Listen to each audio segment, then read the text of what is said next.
Happy Passover. Thank you. No, I'm not. Okay.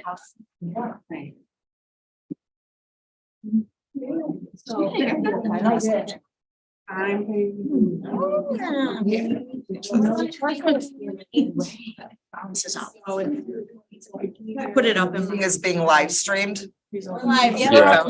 Fun. Okay, everyone, we are live. I'm going to call this instruction work group meeting dated April 3rd to order. Good evening, everyone. First order of business, I would like to approve the minutes. So I move to approve the minutes from the instruction work group meeting dated February 6th, 2023. All right. Second. Second, board member Nichols. All those in favor? Aye. Motion carries. Next order of business, I move to approve the minutes from the instruction work group meeting dated March 6th, 2023. Can I get a second? Second, Maya. Second, board member Pearson. All those in favor? Motion carries. Okay, on to item 4.1. We will hear from Nurse Carey and Dr. Esser and Dr. Mofenter regarding a proposed end to the COVID-19 staff vaccination mandate. Hi, good evening, everyone. So we, just to kind of give a quick brief update just around COVID, as I know you didn't normally get the report that you usually get. It's really been relatively stable. We've had between 60 and 80 cases per week. Not much has changed with our COVID cases in the follow-up that we're doing at MMSD. One of the things that we wanted to talk about that will be brought to the board for voting at our April board meeting is a proposed end to the COVID-19 staff vaccination mandate. This was a board approved back in September of 2021, and a lot has changed since September of 2021 when the vaccine mandate went in place. As of right now, it is required that all staff that work for MMSD have the primary series. So the first two vaccines of the Pfizer or Moderna, or a one dose of the Johnson & Johnson vaccine in place. And that's what is written in the board memo for that. So right now, as you know, we have gone on to have booster doses, and the plans with COVID vaccination, they're hoping in the fall that it will turn kind of more to like the flu vaccine, where everybody gets one booster dose in the fall. And so that will kind of change how it's all happen, how the vaccines are given and what is required with them. COVID-19 is not a state mandated vaccine for school attendance, so we don't require our students to attend school or to get the COVID vaccine as part of their to attend school.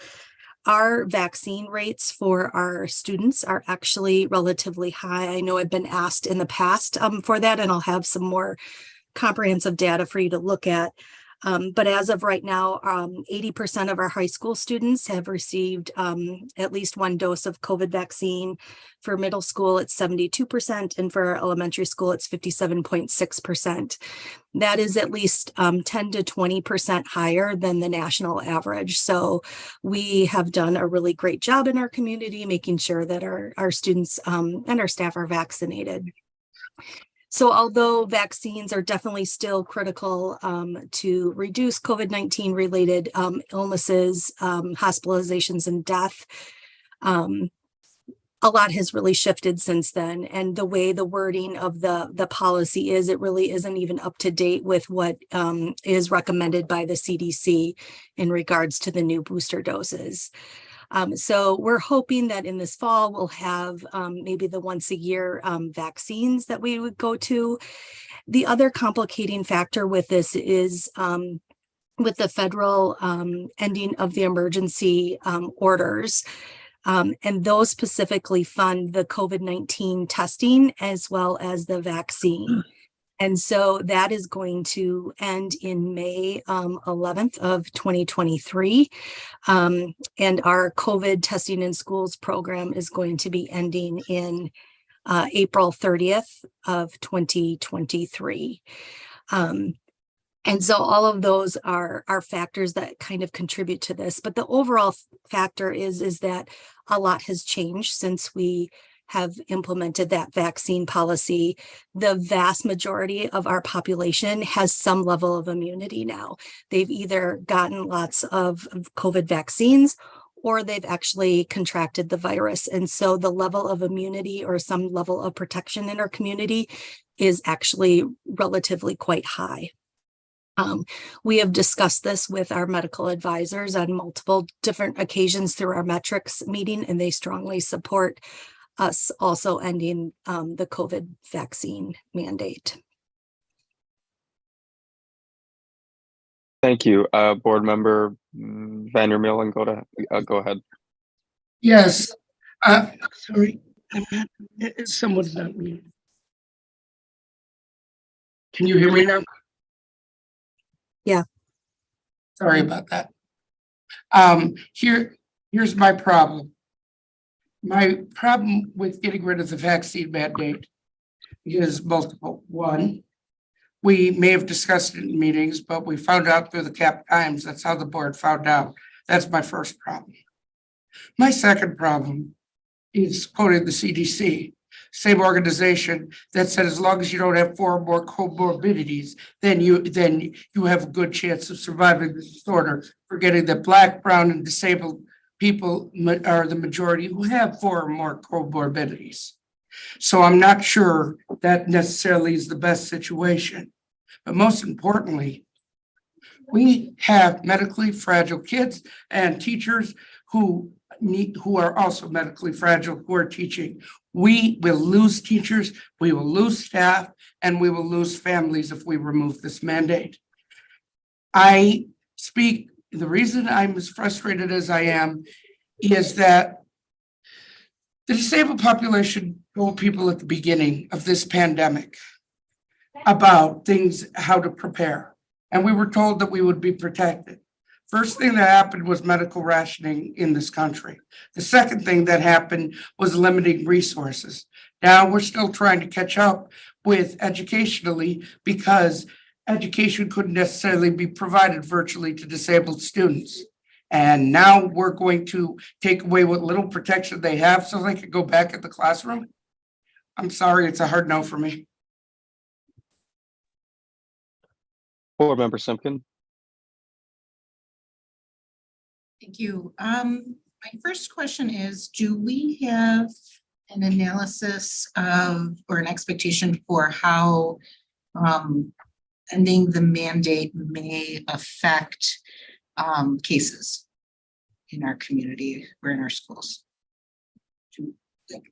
Comparable school districts that do or don't have a staff mandate?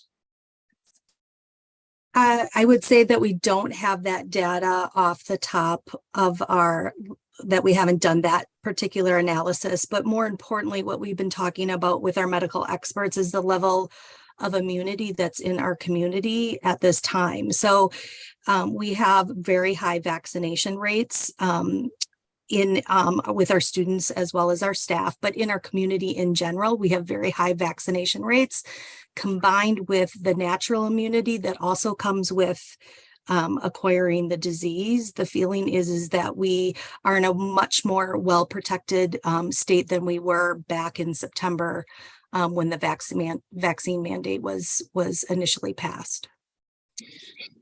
My second question is for our staff, are there mandated vaccines other than currently the COVID vaccine?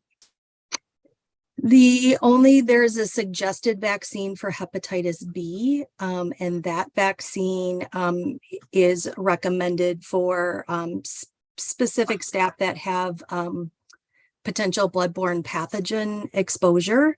which is nurses, nursing assistants. But hepatitis B is also part of the state mandated vaccines. And so most people are vaccinated after the 1990s. It's part of your immunization series that you get when you're an infant. So Okay, that's the only other one that we have, and it's for a limited finite group of people. Okay. Thank you. Board Member Muldrow.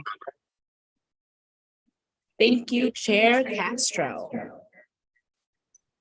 I want to ask similarly to Board Member Simkin, in terms of requirements of our staff or of our students, have we mandated a vaccination before for young people and then said, hey, actually the community has reached a threshold of immunization that we no longer need to do that? Or is this unique to COVID? I would say it's unique to COVID. We did have something a little bit similar with H1N1, but we did not mandate that vaccine back with H1N1. But this is a vaccine that's not required for children to attend school. So it's a little bit different situation. I don't know of any other situation with vaccines that we would have had that would be in a similar situation. Right, so we have requirements. What are the required vaccinations that we want students to have before they come to school? So that would be your MMR, varicella, DTaP, polio. There's certain state required I was vaccines. hoping you were gonna say polio, honestly, because I was like, if we're saying, hey, little kids, you have to be vaccinated for polio, even though there's a lot of immunity for polio, I would wonder why we would change it, especially when polio isn't known to rapidly mutate in the way that COVID is, right? Like one of the things we've all learned about COVID over the course of the last 3 years is that it changes and that people have needed boosters to continue to fight the pandemic long term.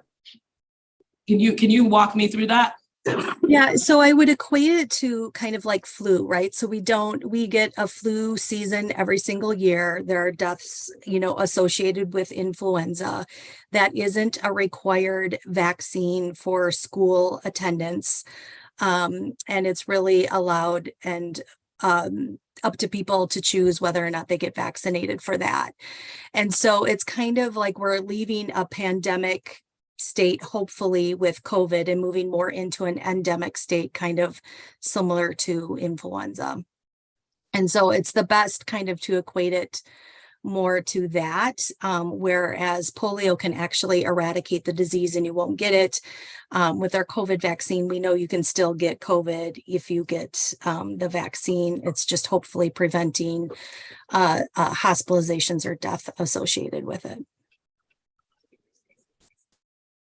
I guess I'll say that I'm gonna struggle to vote to eliminate this mandate, in part because I think the politicization of COVID-19 has really distorted the way people interact with vaccination. I think that, we test our teachers for TB, we require students to be vaccinated regularly.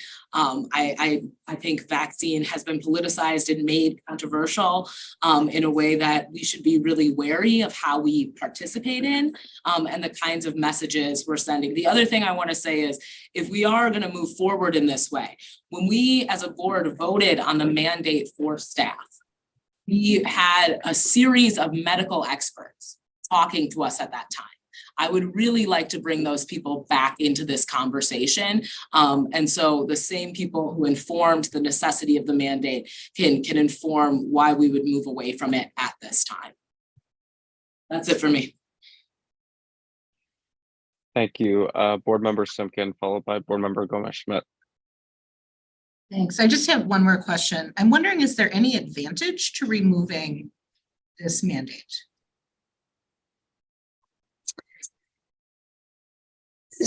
So well, I mean, it depends on how you look at it. I think there are some people that we would probably would choose to work here because we don't have the vaccine mandate.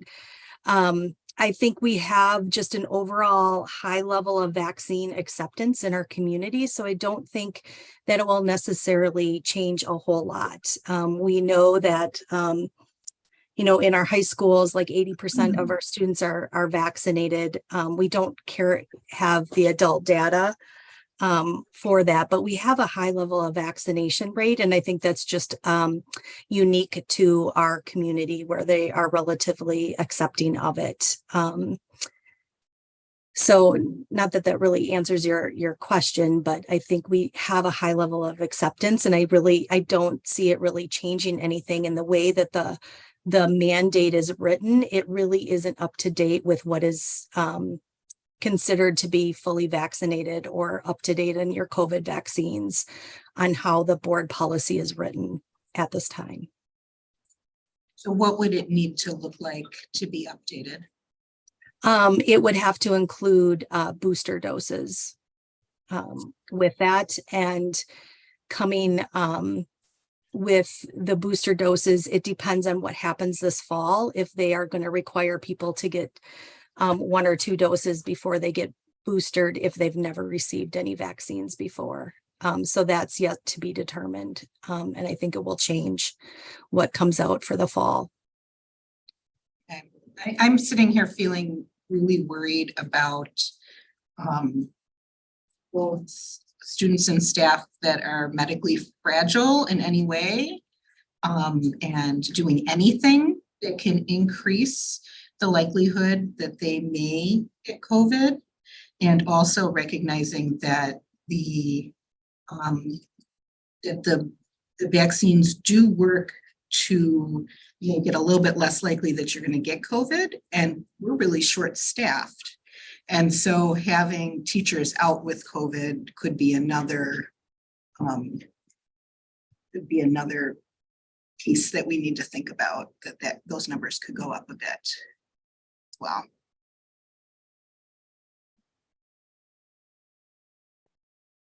Board Member Gomez Schmidt, and then I will add myself to the queue with a comment and question. Yeah, thank you. Nurse Carrie, I was just thinking about when you mentioned that we were in a very different place when the board approved the vaccine mandate. And thinking back to that, I'm thinking we were in a place where we were trying to get staff and students back to school, and there was not an option for vaccinating students at that point. And so I feel like we really felt that the best strategy was to make sure that the adults that were interacting with the students were vaccinated to the highest degree possible as a protective factor for students. Fast forward to where we are today, we have vaccinations available for all ages of students, kids, adults. And like you said, there has been some natural immunity just by the virtue of how many people have had COVID, in addition to how many have been vaccinated.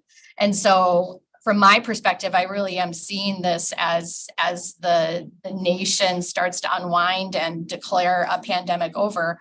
I'm a little wary too, but just thinking about how this is going to sort of move from looking at this more like a flu, where you are going to have the option to get vaccinated for the flu, and you will continue to have the option to get vaccinated for COVID. One of the questions I have is, how do we in our HR department communicate with staff about, do we communicate about the importance or the benefits of getting vaccinated for the flu? And will we continue to communicate about the importance or the benefits of getting vaccinated for COVID? How do you kind of see that rolling out as if we were, to vote to remove that mandate? I guess I would have HR probably speak to that, but I think we have always strongly encouraged vaccination for everyone. So not just our staff, but our students. We've been holding vaccine clinics. We have been kind of steadfast all the way through this of really trying to promote vaccines. You know, one of the other issues that I think, just for everyone to be wary of is that with the requirement, and if we would continue to require that, then we are responsible for paying for the vaccines, and we're responsible for making sure that we provide that. And we do not have the capability to be able to store that type of vaccine, in particular the Pfizer one that requires freezer level. We do not have that capability, so our staff would have to get that vaccine elsewhere. It is not a vaccine that we would be able to administer and have the ability to do that. And so that would be an additional cost with that. And then for people that have waivers, they have been doing twice weekly testing. And so we would also have to pay for and provide the testing for those staff as well. And that will end, the funding for all of that will end April 30th. Yeah, and I do want to recognize the very strong measures that we have had in place all through this pandemic. I do understand sort of the necessity to begin to unwind as the resources for this from the federal and the state are going away. But to continue to be proactive in our communication about, you know, the importance of vaccination overall too. So I appreciate you explaining that. Thank you. Thanks. Thank you, Board Member Vandermeulen. Yes, I think a misconception needs to be cleared up. The flu hasn't killed 1 million people since 1918. One. Number two, the number of disabled individuals who have died from COVID-19 has far surpassed the flu. So I would like possibly for you to rescind that it's just like the flu. It's not just like the flu, and millions have died because of that. And to say that from the nursing profession is something that is deeply disturbing to me.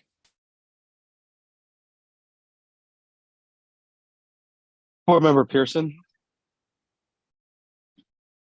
Yeah, thank you. Yeah, I just wanted to go back to the question just about like the cost. I know as Nurse Carrie has already mentioned, just April 30th is the deadline where the federal government will no longer pay for those vaccines. Do you know by any chance like how much they are a vaccine, Nurse Carrie? You know, that's a great question. I don't have that information right off the top of my head. I would guess that it would be at least a couple $100 for each dose, just for the vaccine. And then there's usually a fee associated with the cost of the person. Yeah. Okay. Yeah, and I just bring that up just because I know that from my understanding is that the vaccine will no longer be covered by insurance either. And so even if folks were to get it through their doctor's office, they wouldn't necessarily be covered per se. So again, that would go back to us then having to provide it if that's a mandate. So I just wanted just to make sure like that is in the space. Yeah, that's all I was going to ask, and just to see how much it would cost and how much it might look like if we were to figure out the infrastructure to continue with the mandate and continue with giving vaccines. And then I guess it's not really in conjunction with the mandate for staffing, but then just even like our COVID centers and testing and things like that, how that might kind of impact this as well. But I guess I'll ask that in a different space. Thank you. Thanks, Board Member Pearson. I just want to quick interject and say, Nurse Carrie, I respect you. I respect you as a nurse and your profession, and understand that we are in a complicated health and political environment right now, and you're just giving us your sound judgment, not only from yourself, but from the metrics team too. So I just want to interject there before we move forward. Board Member Gomez Schmidt. Yes, I was also just going to clear up in response to board member Vandermillen's concern. I don't think Nurse Carrie, I didn't interpret what you were saying as it being just like the flu. What I interpreted is what I have been hearing from the metrics meetings and in the medical community is just that it is potentially that COVID is moving towards acting more like flu as we go along, right? And so if that is going to be the case, like the vaccination, the anticipation is that vaccinations for COVID will be more seasonal, like it would be for the flu, not comparing the way COVID has rolled out versus the flu, over the last 3 years, but just that the nature of COVID has changed. And hopefully we'll stay on our trajectory that keeps it at a low level and keeps it moving in a positive direction. Thank you. Thank you. Thank you, Board Member Gomez Schmidt. Board Member Nichols. Yes, thank you. So I want to first just acknowledge that we still have vulnerable folks who are still being exposed to this virus, who are still contracting COVID, and the importance of folks still being able to have access to vaccine and boosters is important. And when, in my opinion, when we go back to the language, the original language of the resolution and the vote of this board, it was around a mandate. And in order to maintain employment with MMSD, you had to get the vaccine. If we were to continue with a mandate, it is basically saying for any employee who has not been boosted, who perhaps had an exemption before, a religious exemption or some other exemption that HR approved, for you to continue your employment in the 23-24 school year, we will now have to have verifiable proof that you are up to date or vaccinated for the first time. I guess for me, I question if that's the direction we want to go at this time, particularly based on the medical field saying that we have very high rates of vaccination amongst children and our adolescents, very high rates of vaccination amongst our staff, and that some of the resources that had been really available for free vaccination and for us to use ESSER funds is going away. I worry that if we say it is a staff mandate moving forward, which means it's a condition of your employment, then without having the resources, then I think we're creating perhaps an undue burden on our employees to have to prove that they're staying boosted when you may have employees previously who did what they needed to do to meet the mandate and to be employed with us, but perhaps have not continued with ongoing doses. And so I guess for me, based on some of the medical information that Nurse Carrie provided, I would be in support of moving away from the mandate, but still strongly encouraging all folks to remain boosted and, to still practice as many of the mitigation strategies that we can. That's it for me. Thank you, Board Member Nichols. Board Member Simkin.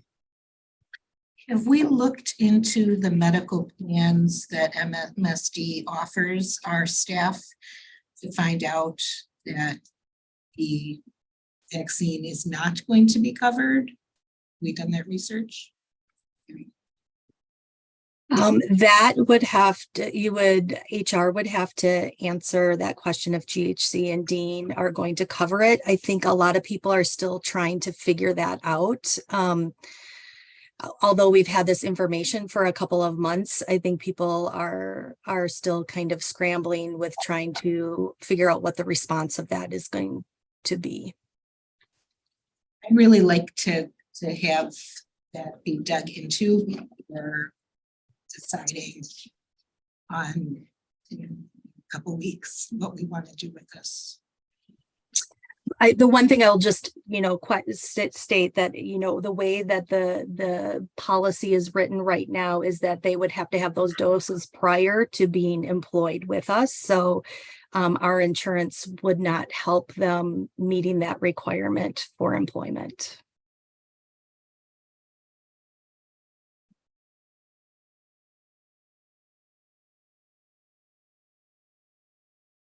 I didn't follow that. Can you, you say that in Yeah, a little? so they would have to have, the way the policy is written right now, they would have to have either 2 doses of Moderna or Pfizer or 1 dose of J&J. And that would have to happen before they are employed by MMSD. So they would not have MMSD sponsored insurance to cover that vaccine at that time. I see. Thank you. Got it.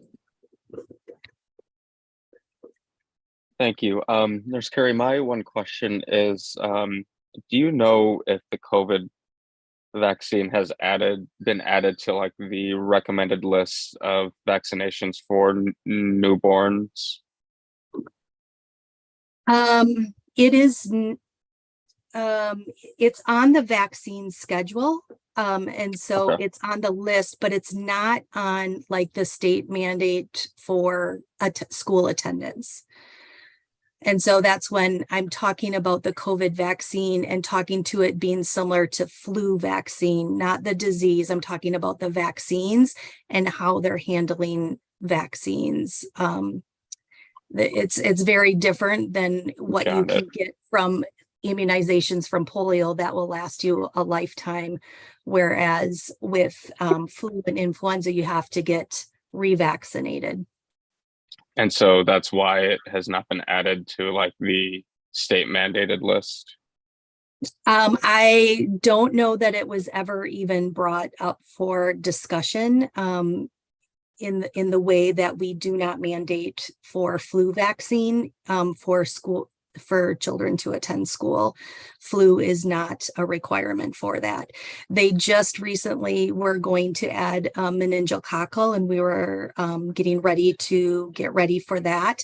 And that was actually stopped by our government put a stop to that mandate. So trying to even get a different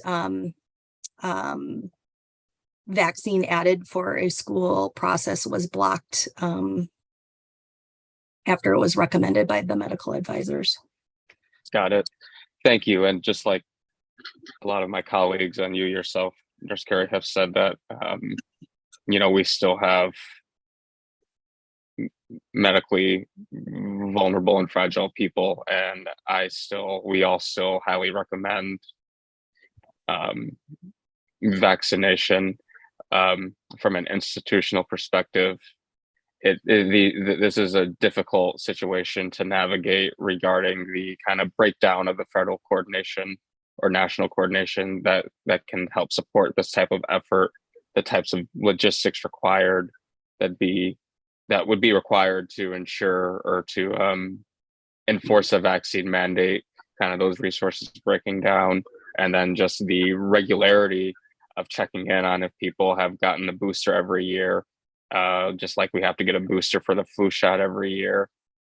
Those logistics are heavy on my mind and would make me lean toward supporting this recommendation. But I'm looking forward to the more information being provided that was requested. So really thank you for your expertise and helping us through this conversation tonight. Any more board member questions?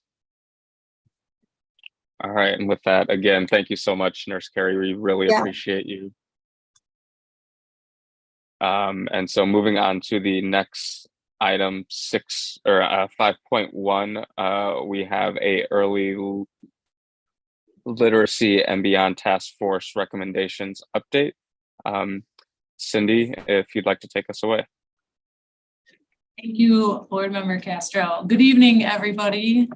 I am going to spend a few minutes just introducing a few of the people we have with us tonight, and I'll talk through just what we're going to focus on. We're really excited. We have many of our team members here. Obviously sitting next to me is Dr. Angie Hicks. We have Dr. Anu Ebby, both of our Associate Superintendents of Middle Schools. Kaylee Jackson, Head of Curriculum and Instruction, Jen Shepke, who works both here in MMSD and with the UW. She kind of straddles both jobs and does it exceptionally well. Dr. Gabi Bell, who is our Director of Literacy and Biliteracy. Mary Jankovic, who's over on the side as our Executive Director of Secondary Programs and Pathways. And then our Zoomies, we have Leah Zepeda-Vaughn, who is our Director of Multilingual Programs and Services. And then we have Dr. Molfenter here as well. So there's quite a few of us that will be chiming in a little bit tonight, depending on which topic we are on. Can you go to the next slide, please, Jesse? So as always, we lead with our district vision in terms of making sure that every school will be a thriving school and that every student graduates college, career, community ready. A few of our topics tonight I feel like are really important to ensuring that we realize this vision. Next slide, Jesse. Our core values, which I notice are hard to see on the slide. Hopefully you can see them better in the YouTube world. Work on that font. Jessica, you go to the next slide. Size is good, it's just. Yeah, it's the size, but the size is good finally. Thank you. And then our strategic framework goals. And I think tonight you will see that we're really focused on goal 1 and goal 3. Both of those goals are really what anchors us in terms of making some of the decisions in terms of all the updates tonight that are very literacy focused. So we're really looking forward to showing how we're getting to realize these goals. Next slide, please. As Board Member Castro said, we are going to provide an update on the Literacy Task Force and where we are based on the report that was released about a year ago, a little over a year ago, and the recommendations that came out of that report. We are also going to do our last update on our middle school biliteracy material RFP in terms of where we are with that, with moving forward with that at the end of the month. And then we're going to provide an update, which we think is very important and well overdue, on an RFP that we are finalizing right now on English language development and Spanish language arts and dual language immersion social studies courses. The second and the third updates are so important for us because we're leveraging one-time funds for both of these RFPs to make purchases of materials that we know will be sustainable long after those funds run out and continue to help us realize our goals. The one for English language development, I will say, has been a gap in the system and just overdue in terms of resources to really support our students that are identified as English learners. So we're really excited about that. So with that, I'm going to jump into the content. Can you go to the next slide, Jesse? So what we're going to do tonight is to provide an update on where we are with the Literacy Task Force and that report. Early literacy and beyond still is our #1 priority as a system, has been and will continue to be. And we want to show what we've done with some of the information that we have been provided. Next slide, please, Jesse. And so in the board docs, we provided the full report for board members and for the community in the event that they had not seen it when we originally released it and or needed a refresher. It's a very dense report and a ton of information in it. A reminder of what this task force was charged with. It was charged with looking at the research and the evidence across the nation in terms of the most effective ways to approach literacy in a K-12 sector. It was also tasked with looking at how literacy is currently taught in MMSD, looking at our achievement data and what we believe are recommendations to continue to improve our outcomes and impact our students. It was also looked at what that meant over at the UW's campus in terms of their teacher ed programs and where they might be able to do some proactive work with the teacher ed program, as many of our staff come from the UW programs, and where we need to think about literacy differently in teacher prep programs. And the last was kind of a combo recommendation of what can we do together? We sit in each other's backyards, right? We, as the second largest district in the state, UW is one of the most prestigious universities across the country, as well as in our backyard here. How can we work together to really improve efforts that are not only going to be beneficial for the staff, but also beneficial for our students? So those were kind of I'm going to turn it over to Dr. Shepke, and she's going to talk through what came out of it, and then we'll share our updates. Jessica, can you go to the next slide? So as a reminder, the group of experts in literacy and equity, there were 14 of them, 7 from MMSD, 7 from UW-Madison School of Education. They came together in February of 21, and the report was released in December of 21. And that report then came out with 8 broad themes, then with 28 recommendations underneath that. And then from there, we had tables within the report that demonstrated what potential avenues of activity could look like at MMSD, at UW-Madison School of Ed, and then together in partnership. The task force itself was led by 2 co-chairs, one from the district and one from the university as well. So the 8 themes that came out, the first one was to ensure anti-racist, culturally and linguistically responsive, equitable education, with 3 recommendations underneath that. Second was about improving instructional coherence with 5 recommendations. The third was around aligning leadership for literacy, 4 recommendations. The fourth was about enhancing organizational structures to support literacy with 3. And finally, 5 was about refining data systems with 3 recommendations. The 6th theme was around building on the strengths of our students, our families, and our community with 3 recommendations. 7, we were collectively growing together through a commitment of continuous improvement with 4 recommendations. And the 8th theme was enhancing implementation efforts through communication and coordination with 3 recommendations. So the important part to think about when you're looking through the report is that not all of those recommendations were meant to be implemented. It's not possible to implement all of them. There's just so much there. So what we did is on the district side is we sifted through and we looked for what makes most sense in our context and start there. And that is how we came about with some of the things that we're talking about today. And when we looked at our local context, we also looked to align it with our strategic work as well. UW is doing the same right now. Neil, I'll hand it back to you. Go to the next slide, please, Jesse. One additional thing that's important to note is tonight we are only sharing out on the work of MMSD side. As Jen mentioned, and as Jen works both with the UW side and MMSD, UW is in the process of kind of putting their collective group together and making decisions about those recommendations that they are going to be putting forth. We'll be excited to share an update with them later this spring when they or an update with you, excuse me, later this spring when they have their kind of group and their plan in place. We also have a set of kind of combined recommendations, and we have started that collaboration and are continuing to figure out which of these recommendations and kind of our combined efforts are going to make the most sense. We have a couple of areas that we're excited about that we are exploring, and once we have that more fleshed out and finalized, we'll provide an update as well there. The last thing I'll say, and then I'll just jump into a quick update around this. I won't read everything as you can see it in front of you. but that you will see repetition throughout both the themes and throughout the slides tonight. And partially that's because many of the recommendations overlap across the themes, right? The work of literacy in terms of how our themes and recommendations have been outlined are iterative and definitely in a cyclical manner. It isn't something linear that we're following step one, step two.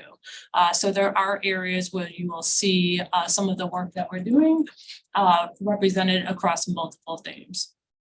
Some of the work that you will see tonight is outlined either in terms of things that have been accomplished, done, super exciting, and we want to definitely make sure we're celebrating successes of work related to literacy that have been accomplished in MMSD.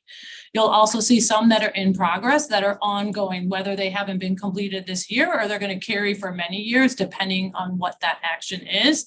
And then we also have some that are not started. Again, with 28 recommendations across 8 themes, we know that we're trying to be intentional and thoughtful in the way we are approaching the work and not trying to take on everything at one time.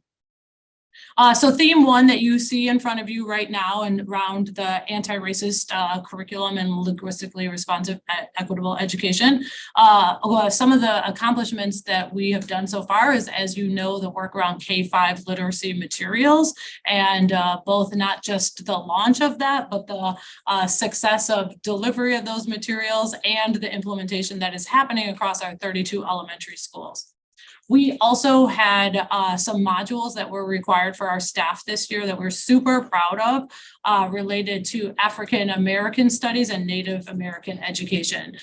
Those were modules that K-12 staff had to engage in, and we are going to continue kind of the expectation of the professional learning and requirement of that content for our staff. It's been something that we're really proud of. And then last is the land acknowledgement. That land acknowledgement work is continuing over the next few years. We know every school does not have their land acknowledgement plaque, but that's definitely something that has been started. Continuing throughout the content letters training, avid critical reading training, both related to the science of reading that have also been adult professional learning this year, that will be continuing throughout next year and after that.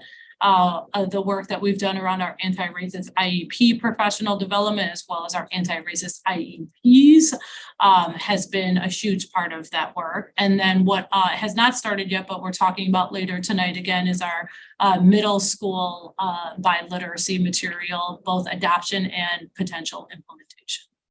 Next slide, Jesse.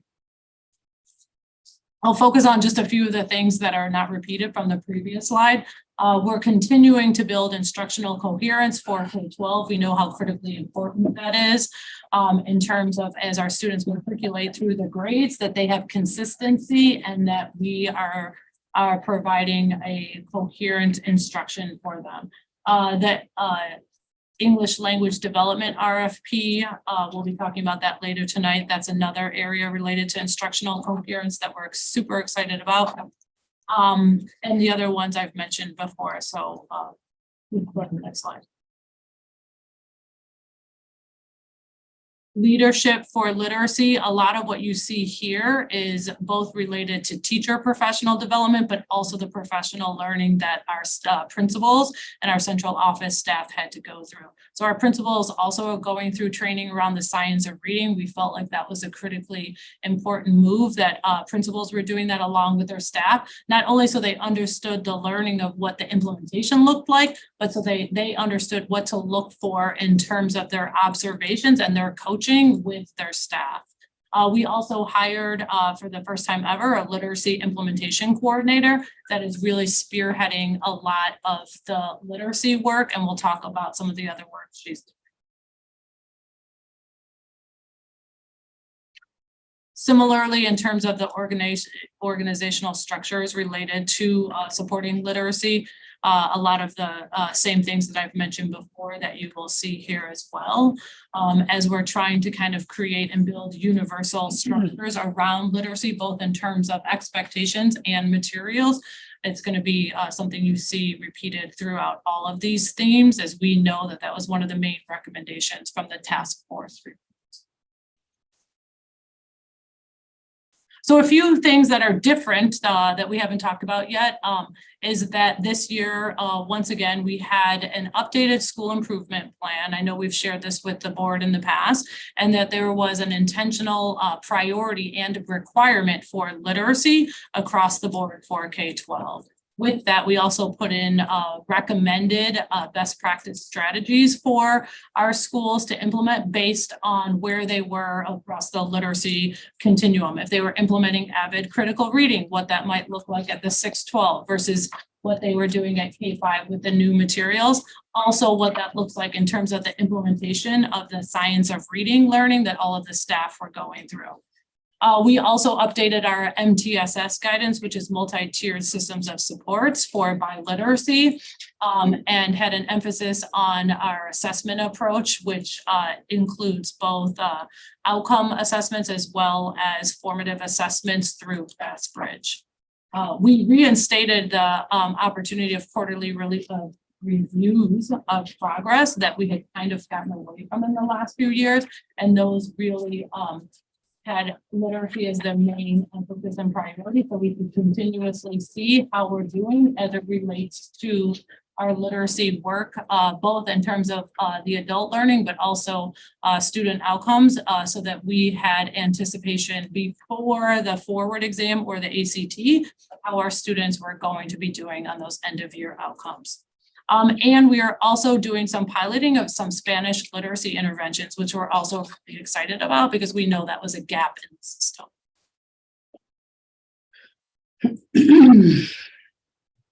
So the next theme 6, which is building on our strengths of our students, families, and our community. A few of the things we are doing here, this is definitely not a comprehensive list, but we are once again doing take-home reading packs for our students. This will be the 3rd year in a row. K-8. So we're really excited to ensure that over the summer, we are continuing to promote literacy and students and families have books in their hands, in their homes to be reading. We really know that that a summer slide and the summer reading slide for students can be something that we're trying to mitigate. And so we are sending home take-home reading packs again. Thank you to the board who approved that last month. Those will be available for our students in our English only program, our DLI program, and our MUM program. So we're really looking forward to getting those books in the hands of all of our K-8 babies in a couple of months. Special ed as well. Yes, I'll share in a minute a couple of things we've been doing. We have been doing a ton of outreach around family and community to think about the science of reading. We have a work group that has come together to help us really think about what we're doing well and what we need to do differently in terms of how we communicate to families, what we're communicating to families, and the venues in terms of how we are sharing information with families. So that's been a work in progress. Continuing to connect with community partners. We're working with our equity, diversity, engagement, and inclusion department to really help us think through how to work differently with our community partners and improve those efforts. Also, kind of the content that we deliver, they've been huge in that. And then we did the science of reading training for all of our tutors and volunteers. We have what I would call like a modified letters modules that have been delivered to our tutors and our volunteers, and that's something we are continuing and feel like is essential if these groups are going to be working with our students and anything focused in literacy, that they need to understand the fundamentals of the science.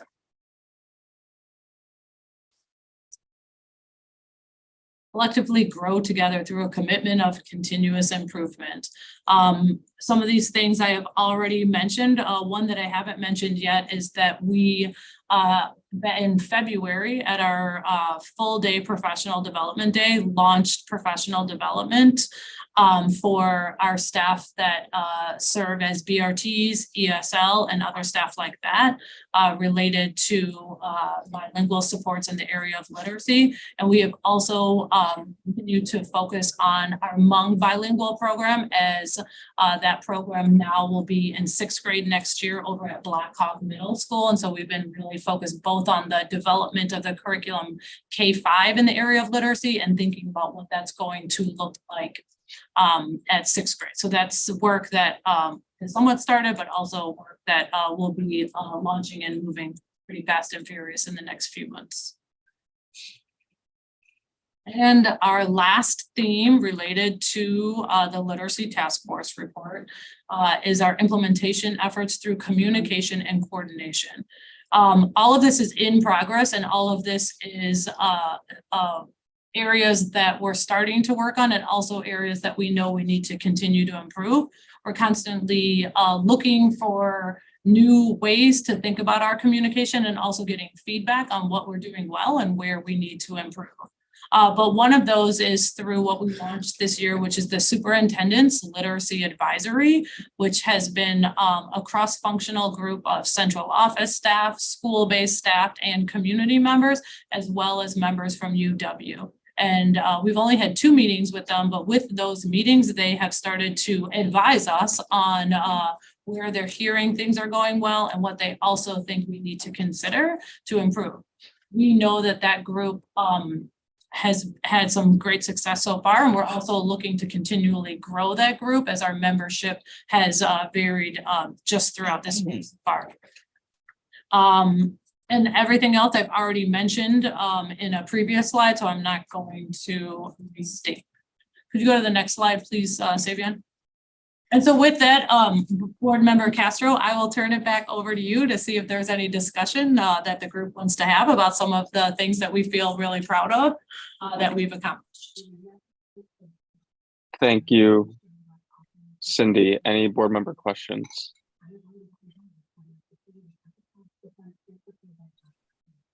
Board Member Muldrow?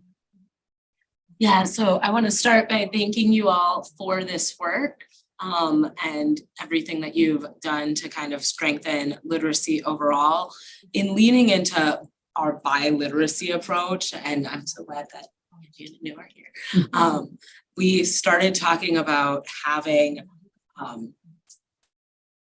everyday world language at the middle school level a couple of years ago. And so are we hoping that kids are entering middle school from our dual language immersion programs actually able to participate in the study of world language at a more advanced level than before? Or how does that actually, if you've taken 5 years of Spanish, how does that impact what you need at the middle school level?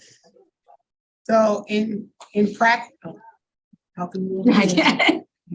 so in practice, yes, that is what is supposed to happen. That, you know, you're in a dual language immersion program and it's being consistent and high quality and rigorous. When you transition to middle school, you should be at a much deeper level, at a world language level. But so that is the goal. But we also know that we've had some push and pull, you know, consistent staffing and things of that nature, which might delay that a bit. But ultimately, the goal is to be there by the end of 6th grade, definitely. Can I just add something to that real quick, and then I just want to see Dr. Bell. Yeah, and Dr. Bell. So our dual language immersion program, as you know, goes K through 12. So as they go into middle school, they're continuing to build their two languages, right? And simultaneously, at most of our schools, but not all of our schools, they have an opportunity to potentially take another language through world language.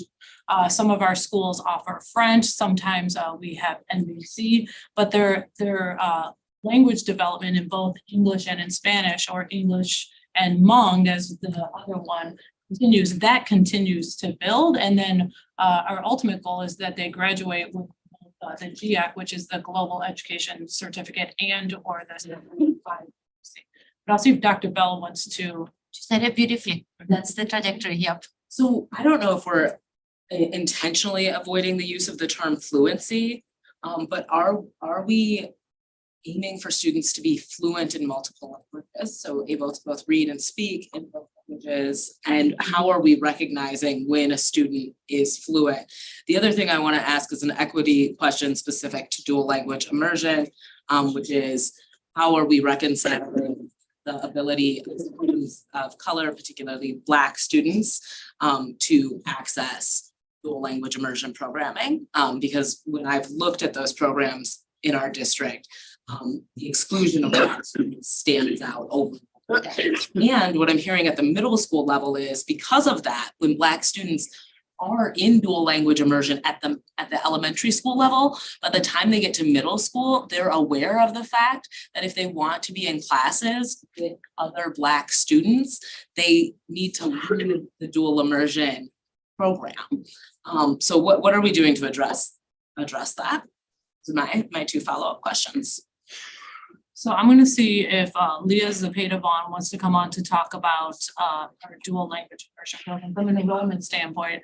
While she comes on, I will say that we are constantly trying recruitment efforts for more families to understand the benefits of our dual language immersion programs as they begin their schooling in kindergarten. I know many of our schools, Alice is a great example, where they have grown the number of students that identify as Black in their dual language programs, and that the program actually requires us to have 50% of the students that are non-native speakers, right? So 50% of them coming in only knowing English at that time. So that has definitely been an area of recruitment. I think we can do better because I think that there still tends to be less students that identify as Black in our dual language immersion programs, but I know that that is always a goal for us. And I'll see if Leah or Dr. Bell wanna chime in terms of any additional efforts around the enrollment piece. And I apologize, I can't remember. But I'll see if Leah wants to chime in real quick. The first question was No. about, and I'm interested in your answer, Leah, before we go back to that. Sure. Thank you, Cindy. You have described a lot of the work that we've done over many years. I've been in the district long enough to remember the inception of our DLI programs, and we have done a lot to try and really increase the number of students overall who are enrolling in students of color. And there's a robust effort within our department to partner with schools where we do a lot of training around what that enrollment and outreach looks like. And then we do follow up with families and with staff over those following months as we move up towards the enrollment time to try and make sure that we're capturing as many students as we can, including our students of color. We know that this is something that we want to improve on. And so within our department, we're really talking right now about ways in which we might investigate how we can diversify the program. And we also know that right now we have some constraints around, some of what the rules and regulations that the state allows us to do in order to diversify that recruitment. So we have to make sure that we're looking into all the strategies and getting stakeholder voices in that. Thank you. I want to push back a little bit on the idea that part of the reason Black students are not in dual language immersion as frequently is because Black parents don't understand the value of being able to speak multiple languages. I applied for my child to be at Nuestro Mundo and 2 other schools that offer dual language immersion. It's a lottery. We actually put her in the lottery 3 times, 3 different years, all 3 years that she was eligible. She was never selected from the lottery. So when you have a lottery, there's always going to be kids who get in and there's always going to be kids who don't. And I think that one of the things I would advocate for as an equity strategy to dual language immersion would be that we have wall-to-wall dual language immersion, that we have it accessible to all students. And I understand that there is a staffing reality to that. So I don't want to miss that component.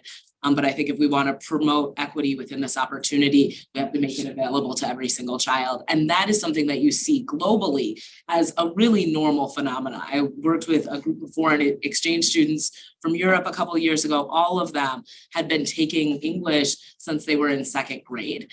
And so our approach to exposure and access is something I think we need to be aware of.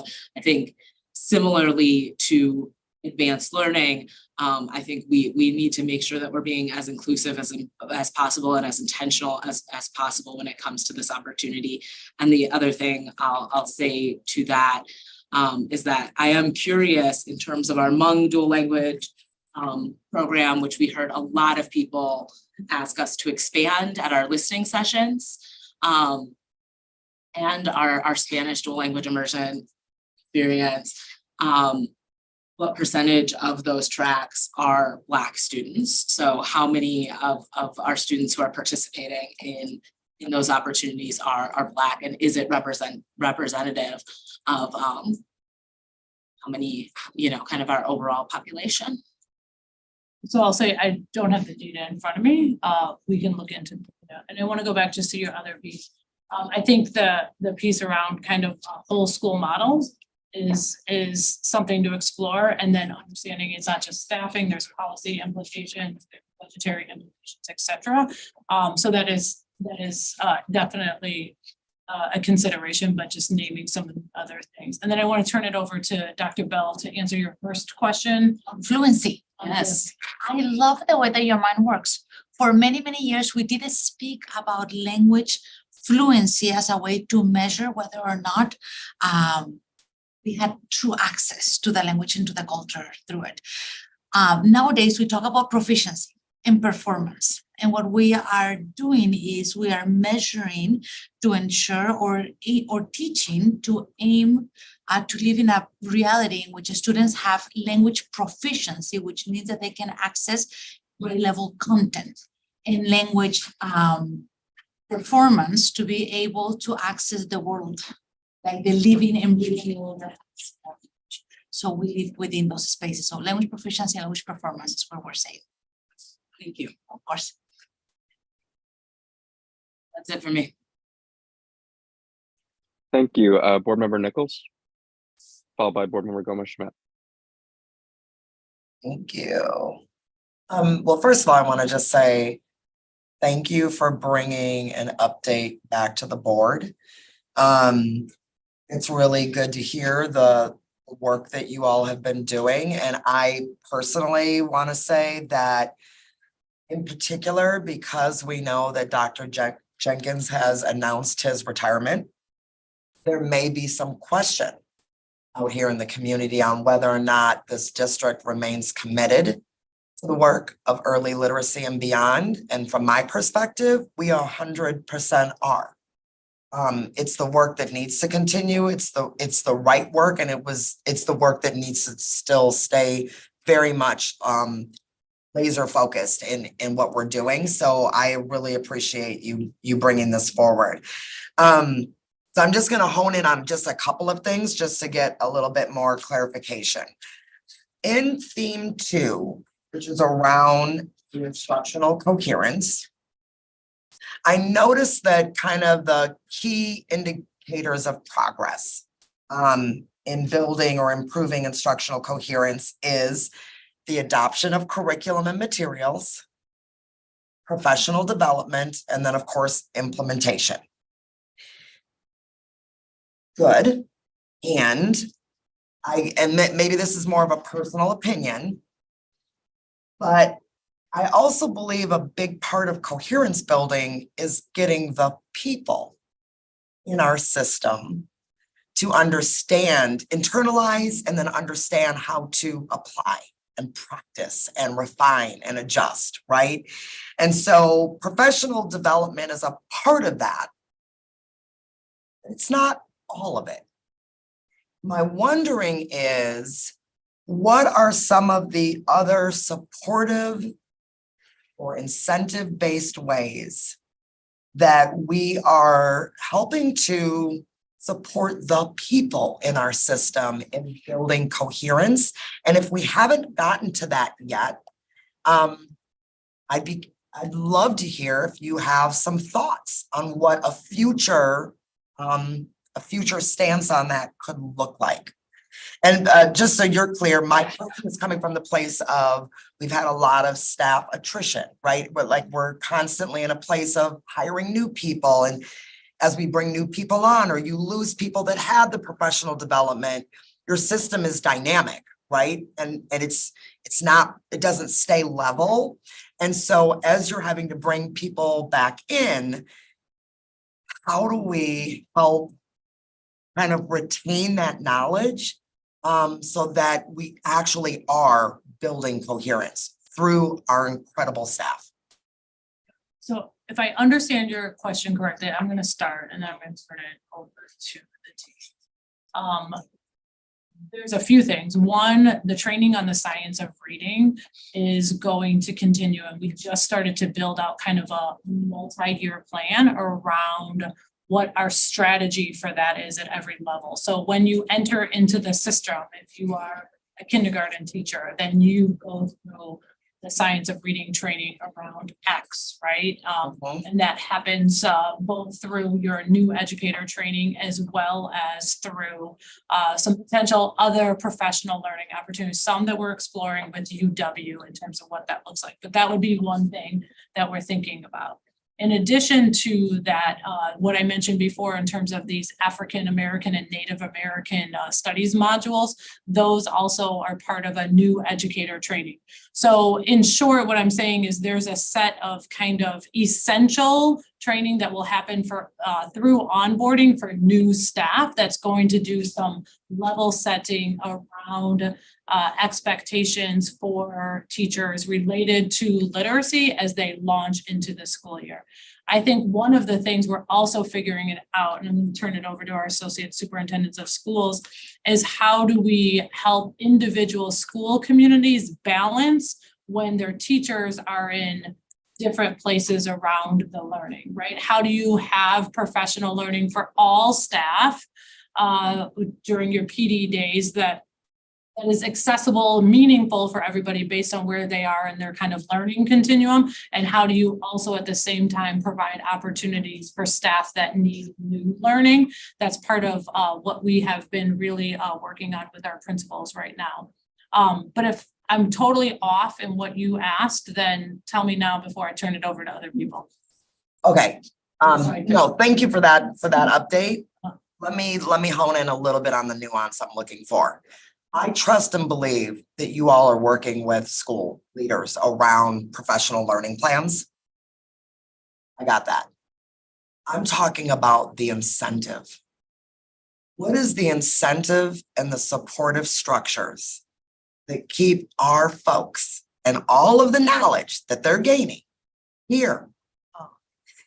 Retention and incentive. So for instance, in some systems, it may not be in MMSD, but like in some companies or organizations, if you complete CEUs or isn't that continuing education credits or something like all of that counts for something. So I'm wondering if we've gotten to a place where we're starting to think about the incentives for taking on the science of reading, staying with it. You're now 2-3 years in, and you're a lead teacher.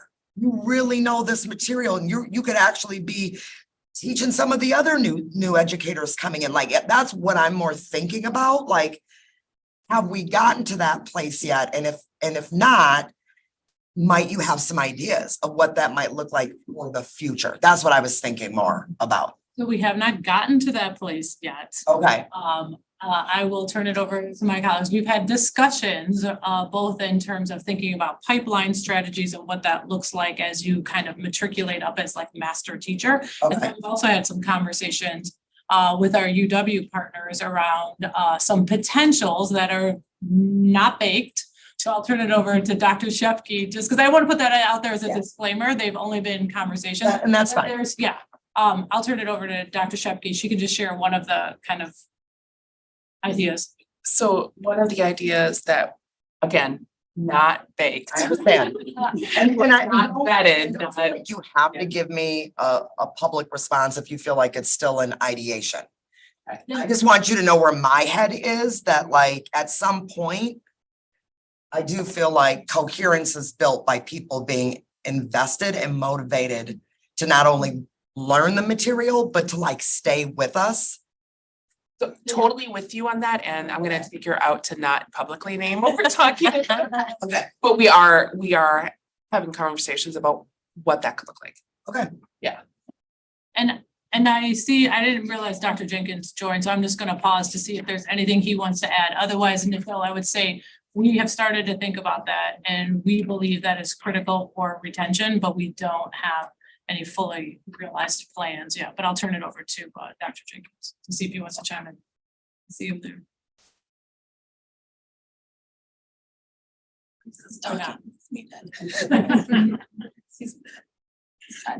Muting that phone is. Yeah, he's on mute. Yeah, I'm trying to unmute the phone. I'm sorry. Sorry, just a lot of technological issues today, along with having had my phone. I was just accidentally taken by somebody, but it was returned to me. Okay. So, but anyway, everything that we're talking about, nice discussion, but I'm going back to budgetary impact. Impact doesn't mean just expense, it means investing, but it has to be within our strategic priorities to be able to do it. We all know now we have a challenging situation. So those things have come up, Board Member Nichols, but we also trying to say, how do we strategically get there and still be fiscally responsible overall to everything? That's a critical point that you mentioned about staff retention. But everything and every conversation, I'm always thinking about too, how do we do it in the most fiscally responsible way? Yeah.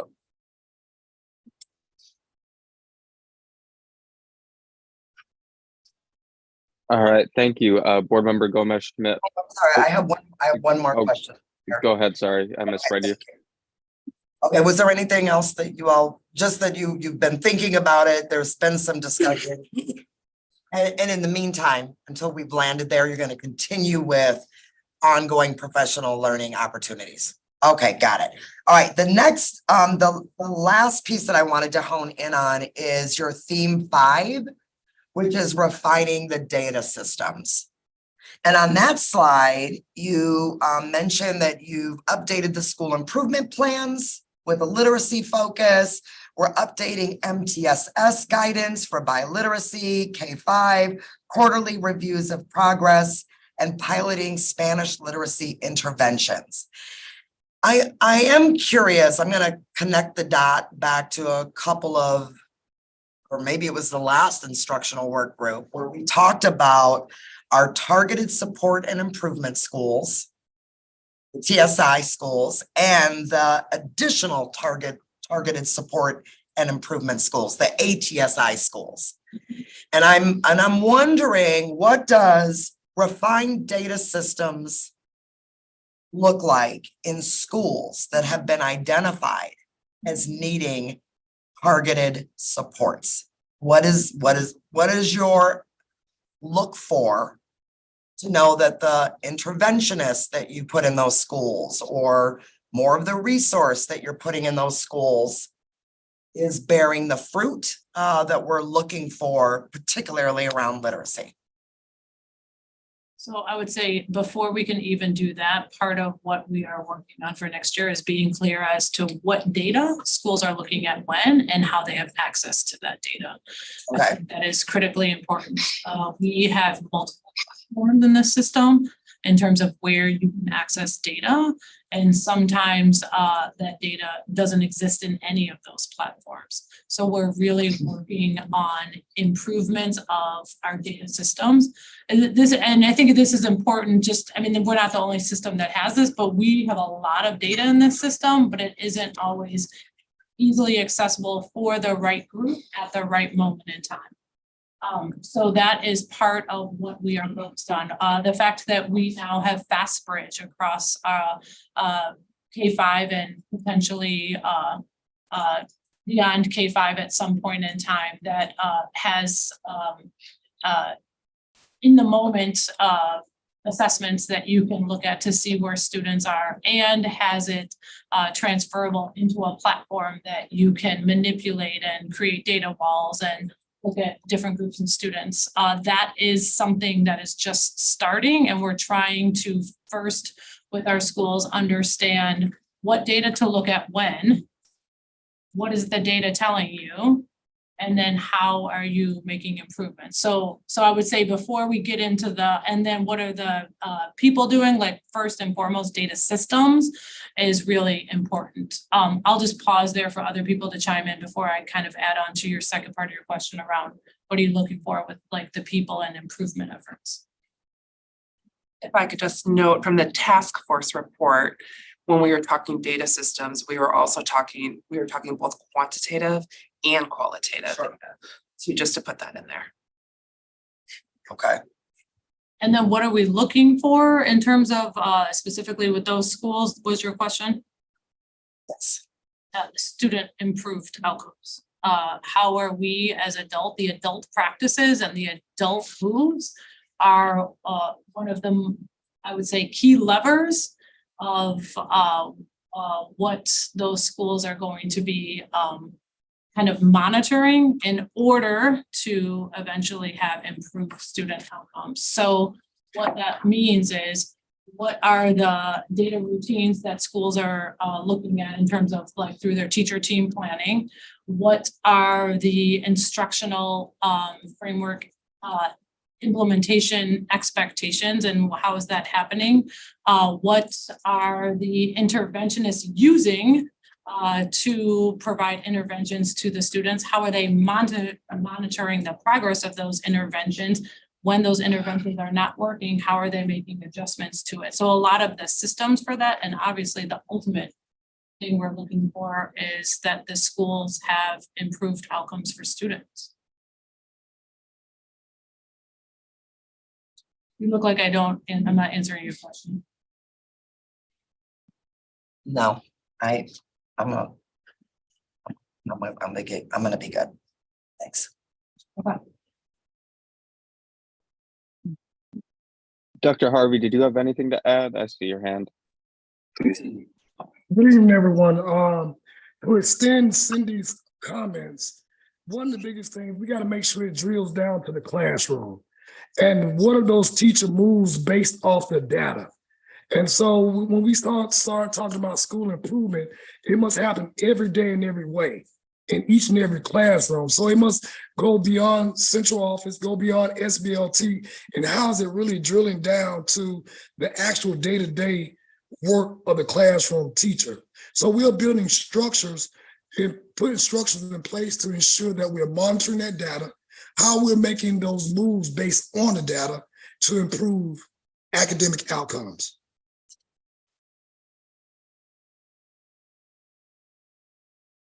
Thank you. Board Member Gomez Schmidt. Thank you. Thank you all for the presentation. I don't think it's a surprise that I think this is some of the most important work that we are doing, and I appreciate the update coming back to the board. Just noting when we're looking at the completed and in progress, we selected the K-5 curriculum. We're going to be talking about the middle school one today. Purchase materials, literacy coordinator hired to help with this work. In numerous themes, multiple themes, there was the in progress point about implementation of the materials and what we're doing and the professional development for science of reading. I feel like if you want to capture the scope of that compared to other points, like that should be like 10 times the font and like flashing and bolded and in different colors or something, just to highlight how important and how big the work of implementation is. And so one of the questions that I have, Michelle kind of asked and you explained about the training that's being brought to the schools to help teachers and the support and the resources. I'm curious about, as the schools work through the implementation, and what I've seen is there's a lot of lessons being learned and potential adaptations that teachers are realizing are going to need to be made to the curriculum that they're using to make sure it's usable and effective at the grade level they're teaching, right? I'm curious, is there a mechanism for staff to provide that feedback and expertise at the different grade levels? And I'm talking about beyond just a superintendent advisory committee, which is a small number of people, but actually grade levels from different schools across the district. I mean, we have 32 elementary schools, right? So what is the mechanism for doing that so that we're really leveraging the expertise of our teachers as they're doing the implementation? I'll share two things and I'm going to turn it over to Kaylee. One, we have grouped our teachers by grade levels and kind of cohorts for all of their professional learning so that they're building a network. And that in itself is creating opportunities for both learning from each other, but also feedback through the professional learning survey. The second is we put together what I would call a pretty robust kind of year one implementation, maybe small e evaluation, because I don't want it to be big E evaluation, in terms of how we internally are looking at all of the aspects related to a literacy implementation beyond just materials. So with that, we soon are going to be hosting focus groups with teachers that have volunteered and are interested in providing feedback beyond a survey that we put out to all of them for spring break. And we are going to have that. Our research and innovation team is leading the efforts of that along with our literacy implementation coordinator. But that's another way that we are gathering that. And throughout the year, I think we've already identified hearing from our staff, but I'll turn it over to Haley to see, or Dr. Bell, if they want to add anything. Yeah, that's a great question. In addition to all that Cindy is saying, we also have built a number of opportunities over the summer for teachers to select into doing that exact work that you're talking about at each grade level. So K1, 2, 3, 4, and 5. We are inviting teachers to come in, not to necessarily like change or adapt what is there, right? But to better understand how to scaffold, right? And make any adjustments that are necessary in order to continue to reach that level of rigor. In addition to that, we're also working with our instructional coaches and giving them an opportunity to engage over the summer in response to some of the major themes that we're hearing around implementation of the materials this past year.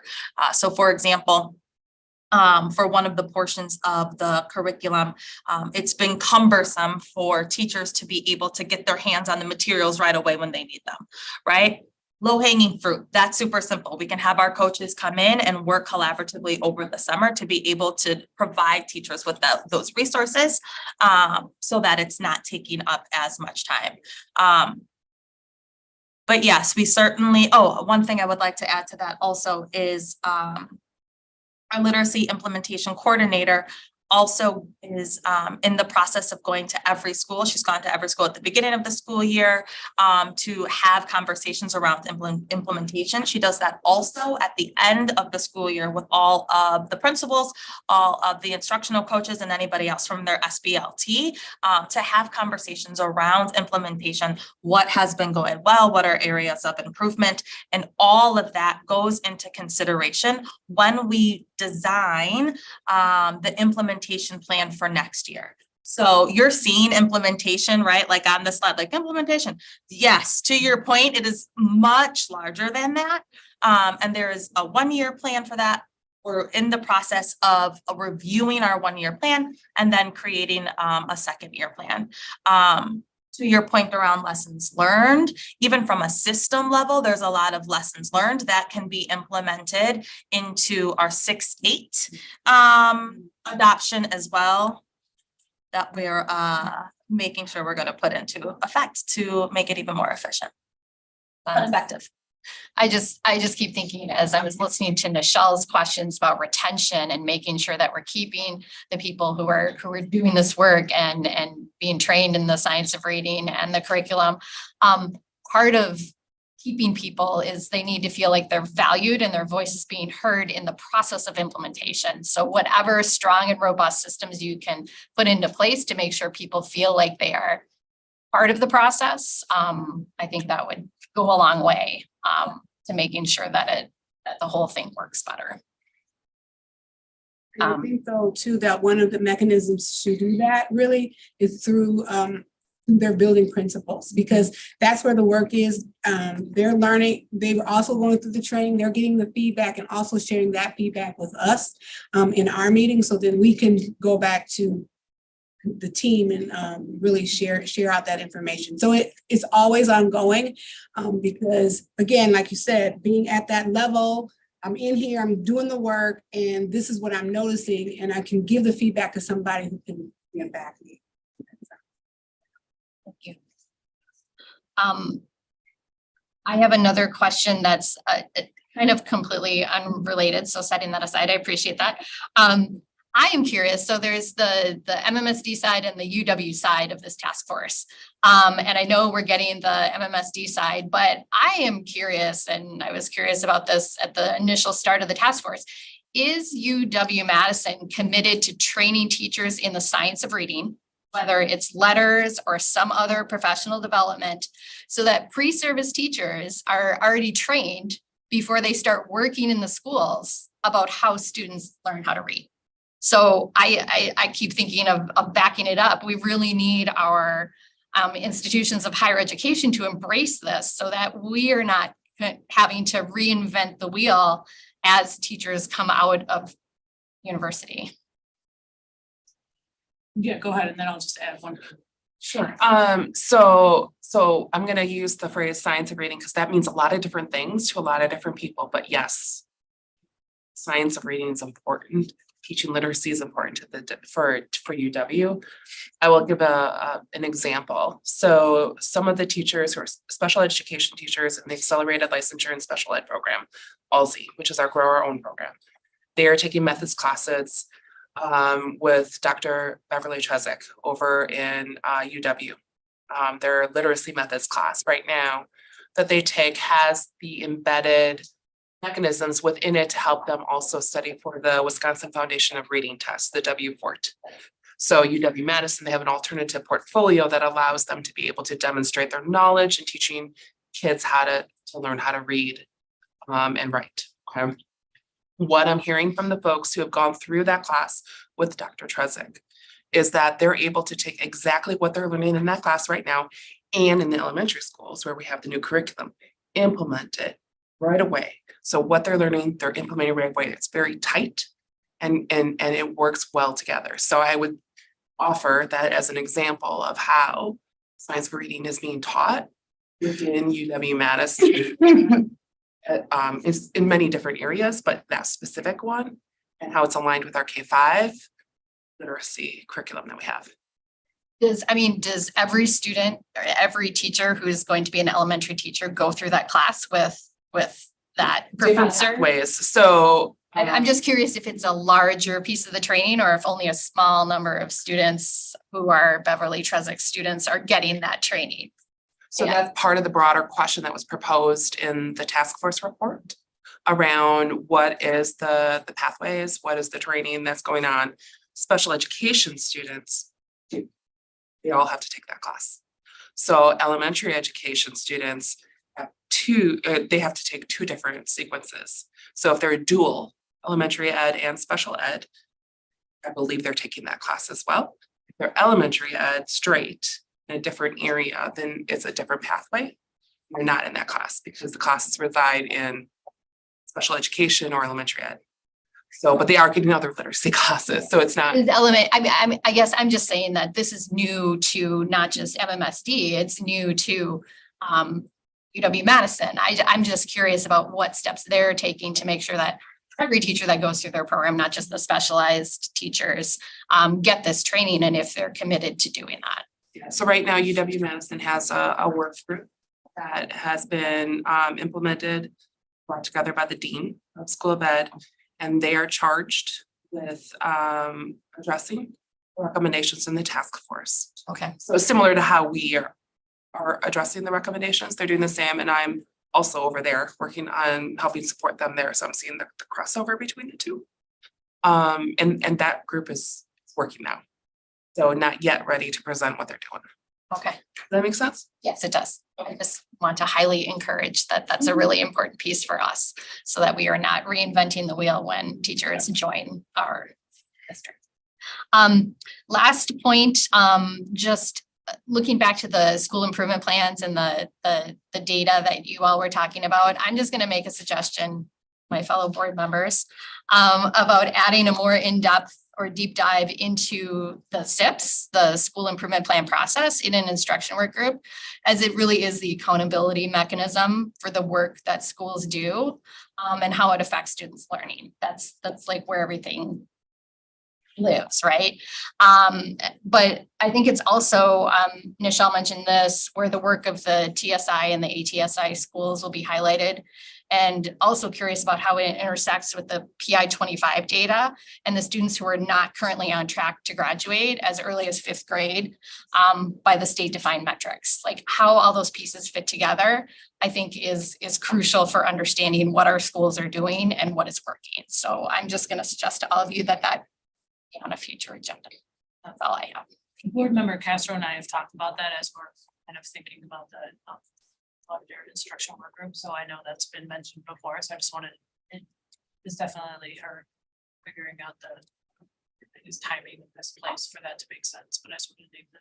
The only other thing I'll name is that, well, you asked that question about, I know this is beyond, but the state of Wisconsin, there is not one of the states that has adopted the science of reading, and there are 29 states across the nation that have. So if we can think about on the state level, that could also help all UW systems where many of our students come from, and not just the one in our backyard, in terms of how we do a better job of teacher prep programs and the science of reading, which I think gets to part of Michelle's question around which I misinterpreted, which is just not about retention, but onboarding in terms of if teachers are getting the science of reading training before they come to us, then one less thing that we need to work on while they're with us. So just for all of us to think about. I think that's an excellent point at what is needed at the state level to really support this work in literacy. Thank you. All right, thank you, Board Member Vandermeulen. Yes, I have one question, two questions, one on science of reading and one on Holocaust education, as we now have a bill that says that we are required to teach about the Holocaust. I haven't heard about what exactly we're doing, so I will ask that one first. Sure. So I would say that since that's not noticed for tonight, we're happy to provide an update in terms of where we are with that. We do have resources and scopes, schools, but we can provide an update through the Actually, can we put that on a board agenda, please? So we did name that as something that we wanted to see in the work group. I guess I would direct your question at Board Member Castro. Board Member Castro, could we please put this on a work group, please? We will see what the summer schedule looks like. Because I do believe 4 of us did say it in the last retreat, if I have that poll correct. We will reference the notes from that retreat, but we will see if that works with the summer schedule. Got it. Just considering the timing and everything that's going on in the world, I just want to make sure we're following our new state statute. Additionally, my second question, we talked about teacher focus groups over the summer. Are we paying the teachers for these focus groups and providing childcare? Yes, we're certainly paying them. And we haven't discussed childcare, but we can look into that. Could we please include childcare? I keep hearing that from teachers. I'd love to, but I have no one to watch my kids and I can't afford a sitter. It's a great suggestion. Yeah, we'll look into that. Thank you.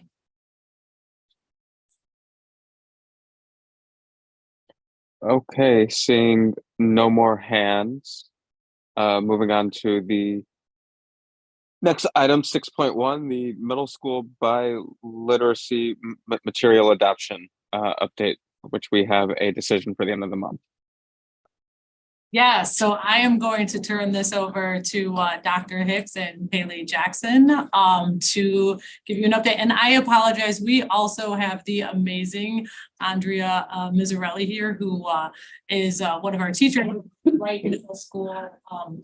Make sure she's in the audience as well and here supporting and has been part of this middle school RFP. So I will turn it over to Haley. Right. Okay. Good evening. Hello, everybody. Super excited yet again to come with an update on our middle school biliteracy materials RFP. As a reminder, we are utilizing our one-time ESSER dollars to be able to purchase these materials for middle school. So we're really excited about this. Next slide, please, Jessie. So you have seen this timeline time and time again. We began this back in August. As a reminder, that green line indicates exactly where we are today. So it is April 3rd. Is that right? Yep. Good job, me. It is April 3rd. And what we will be doing is making a recommendation for purchase by the end of this month. That will be happening on April 24th. But as you know, we have involved stakeholders from everywhere in this process, our teachers, our parents, our students. And so we're feeling good about where we're at right now with this timeline. Next slide, please. So the last time we presented to you, we presented the top 3 vendor materials. Where we are today is we actually have 2 separate options now for the middle school biliteracy adoption. Option A, you will see, is where we utilize Savvis for both our English language arts program as well as our DLI program and our biliteracy units, okay? Option B is a similar option to the one that we have implemented in K-5, where we are using Open Up for the English language arts side of the house, and then Savvis for our DLI and biliteracy, right? Both plans, regardless of which one we go, either option A or option B, will be implemented next year across all of our middle schools. Okay, so again, option A is Savvis, right? So Savvis in both programs throughout all of our middle schools. Option B is Open Up and then Savvis. So very similar to what we've got going on in K-5. Next slide, please, Jessie. All right, and what you're seeing here are some options and the considerations based off of these different options. So in this first column, we have Savvis and Savvis. Again, in the second column, option B is Open Up and Savvis.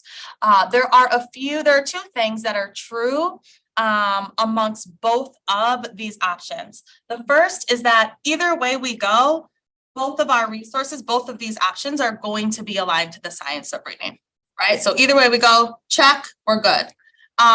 What's also true is either way we go, the curriculum is going to have standards aligned core instructional materials, right? So these are high quality standards aligned materials. Some things that are different that we want to consider in either option is if we go Savvis, for example, Savvis is prioritizing a school level coherence. So when we think about the implementation model, we are prioritizing school level coherence, whereas option B, where we have Open Up and Savvis, we're prioritizing system level coherence. Okay, so we're really thinking not just about the individual middle school and what's happening within the walls, within the grades of 6-8, but in option B, we're really thinking about that trajectory between K through 8 and prioritizing coherence across our system. For Savvis, you'll also see as a consideration, we will have authentic text in Spanish on the SLA side. So that will be true for option A. There are many scaffolds and modifications that will already be prepared with Savvis on the ELA side of it. The Spanish language arts side of it will still have to be developed. There is a potential for less teacher intentionality to planning meaningful scaffolding for their students within option A, simply because there are a lot of options already pre-written within the materials and within the curriculum, right? And sometimes we can say, well, isn't that a good thing? Well, it could be, right? if we are really truly understanding how these scaffolds should be utilized, when it is appropriate and for whom, and when it is also appropriate to kind of pull back. But there does lie a risk where we could end up over scaffolding and over dependence upon them, right, which would lower the rigor. And then lastly, as a consideration for SAVIS and SAVIS, which is a great consideration here, is we have the ability to customize and align to MMSD context and vision. As you remember, we will be working with SAVIS to be creating these biliteracy units. On our option B, so again, that's Open Up and SAVIS. Again, it prioritizes that critical 5th to 6th grade transition, where we know that 6th grade is a huge transition for our students. So it really prioritizes that and the consistency in the materials, at least on the English language side. It has an intentional focus on our social emotional learning, specifically with the Open Up curriculum. The Open Up curriculum is rooted in social justice and rooted in social emotional learning. So there is a focus on that. It continues to build upon the rigor, obviously, of the materials being used in K-5. Again, there could be a possibility for less teacher intentionality on scaffolding, but that would only be on the Spanish side because we'd only be utilizing the SAVIS materials on the Spanish side. We still have the benefit of customizing the SAVIS for biliteracy, and we're able to make a decision that really thinks about making the best choice for each program type, even though it is the more complex of the options. Next slide, please, Jessie. Thank you. And so what you're seeing here are our approximate costs here. So I'm going to give you a moment just to look this over and then to remind you again that we are utilizing our one-time ESSER funds.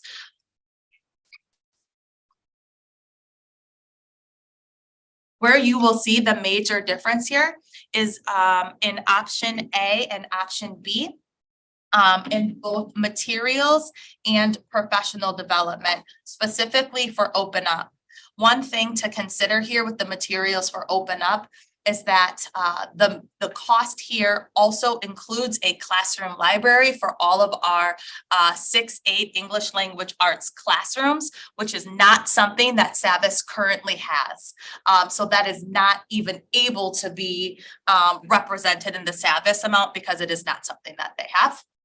And then an increase also in a premium on professional development, which we have had the experience and the privilege this year to be working alongside Open Up with our professional development in K-5 and really see that they put their best foot forward absolutely in their professional development and co-plan all of those alongside us.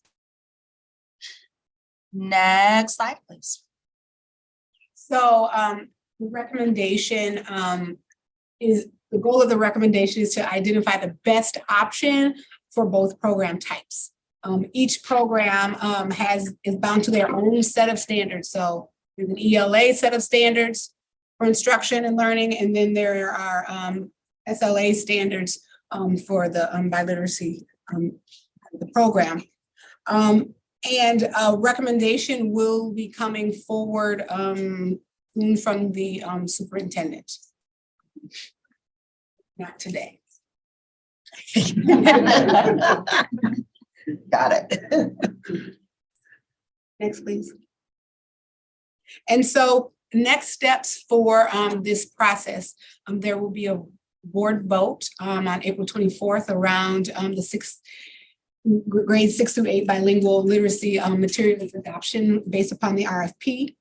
We're going to continue to support leaders with the best implementation practices. We are currently and have been working with the middle schools with the elementary in terms of their implementation principles and the teachers around their implementation processes, some things that they've learned, some things that we need to be thinking about as we venture into this as at the middle school level. We're going to continue to work with MTI and building leaders to co-create a district implementation plan around the curriculum. Meet with SAVIS to solidify bilingual curriculum planning. Again, we'll groundwork with them to help develop that work that does not yet currently exist in its entirety. And then continue to implement this curriculum across all middle school levels in the 23-24 school year. And then before we get into discussion, if you wouldn't mind, Ms. Cindy Green, I also want to notice that Ms. Nicolette Torres is also here as a Zoomie with us. She is one of our glorious DLI teachers over at Sherman. So she also has been a part of this process with us and is here to answer questions alongside Andrew as well. Thank you, Board Member Simpkin, followed by Board Member Nichols. Thank you for all of your work. My question really was about the comparison in scaffolding. And I'm wondering, you'd see entry level teachers entering FMSD, are they coming in with skill sets and needing them to take a curriculum and do that scaffolding themselves? Or is that something that you are hoping them to develop over the course of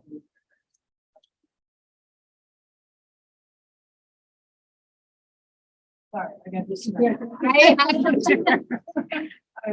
Want me to say it? I'm happy to. Okay. Yes. Don't think there is a vacuum and yeah. We can't close the door. Yes, no, so it is open. That's a great question. And I will say this. In the teacher program and pre-service programs, everyone goes through training, right, on how to scaffold, how to medical, how to do all of this.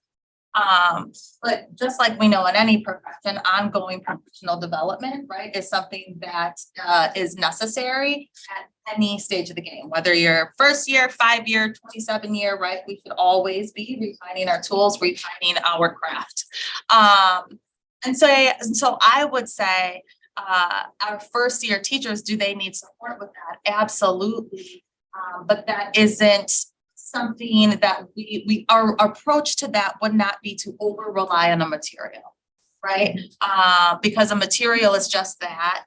Delivery is the craft, right? And delivery and instructional moves is what it is that we really want to provide our teachers with professional learning. If there is an opportunity where there's just like, oh, you know, there's too much, we can get into a place where we are overwhelmed if the professional. So when I think of scaffolding and when I've seen teachers develop over time, I think it's an art, you know, it just takes years and years to build. And so I think what I'm hearing you say is that the curriculum, the SAVIS curriculum that does have that built in, you're not considering that an advantage. It's simply there. It's a consideration, right? I wouldn't say it's an advantage or a disadvantage, but it is a consideration that it would be something that we would want to be mindful about. Okay. And would take professional learning either way, whether it's there or isn't. And what's the professional learning that we're going to build into this to help, especially those entry level teachers with differentiating the curriculum? So the professional learning design is yet to be completely built out, right? Because that will be part of that is determined by which option we go with, right? But first and foremost, when we think about professional development, there's stages to it, right? The scaffolding and the differentiation is important, but that is not the first or the second thing or the third thing, quite frankly, we would get to and when we're discussing professional learning. First and foremost, teachers need to know what is in front of them. What is this book and what is in it? How does this, like, what is the theme? What is the arc? How do all of these pieces fit together? And then we want to talk simply about core instruction, right? And core is grade level. want to be sure that they are able to lift grade level instruction. So along the line, then we would be probably within the second semester, if I had to just kind of, eyeball it, is when we would start to bring in some professional learning around scaffolding. So can I just add a couple real quick, because I'm sure we think about professional learning in a kind of multi-pronged approach. Our new educators have mentors, which are a key to supporting that. Every one of our buildings has an instructional coach, and I know sometimes our principals make decisions about who gets prioritized with the instructional coach first, and oftentimes new educators are supported. And then the third is your teacher team is such a as well in terms of you're able to kind of learn in terms of professional learning and supports from your colleagues that are right by us, side by side with you, and sometimes have had multiple. So I just want to make sure we're thinking about it, not just from the delivery of maybe that does some initial stuff, but all of the other people and places that the learning will happen to support new educators. And I also would just wonder, before you ask your second question, because we have a teacher here, if there was anything, Andrea, she's such a key piece of this, if there's anything Andrea wanted to add into that answer.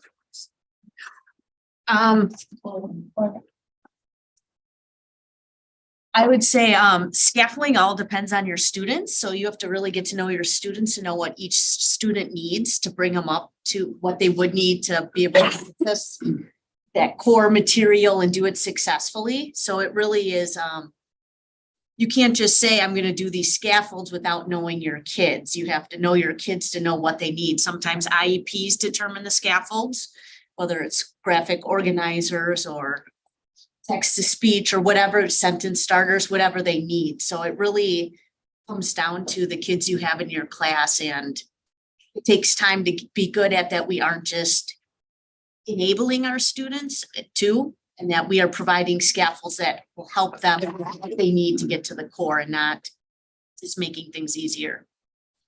Because we want the high expectations. And I would just add, think about the whole teaching and learning process. It's also not just having the curriculum, but what's the why behind this? Like, so you're doing that in tandem as you're learning the materials, the why and what's needed, and what that scaffold is going to do or not do. So it's a part of the entire process, because like we said before, it's not just the materials, it's the instruction, it's the teacher's moves that really gain the growth. It's not the curriculum.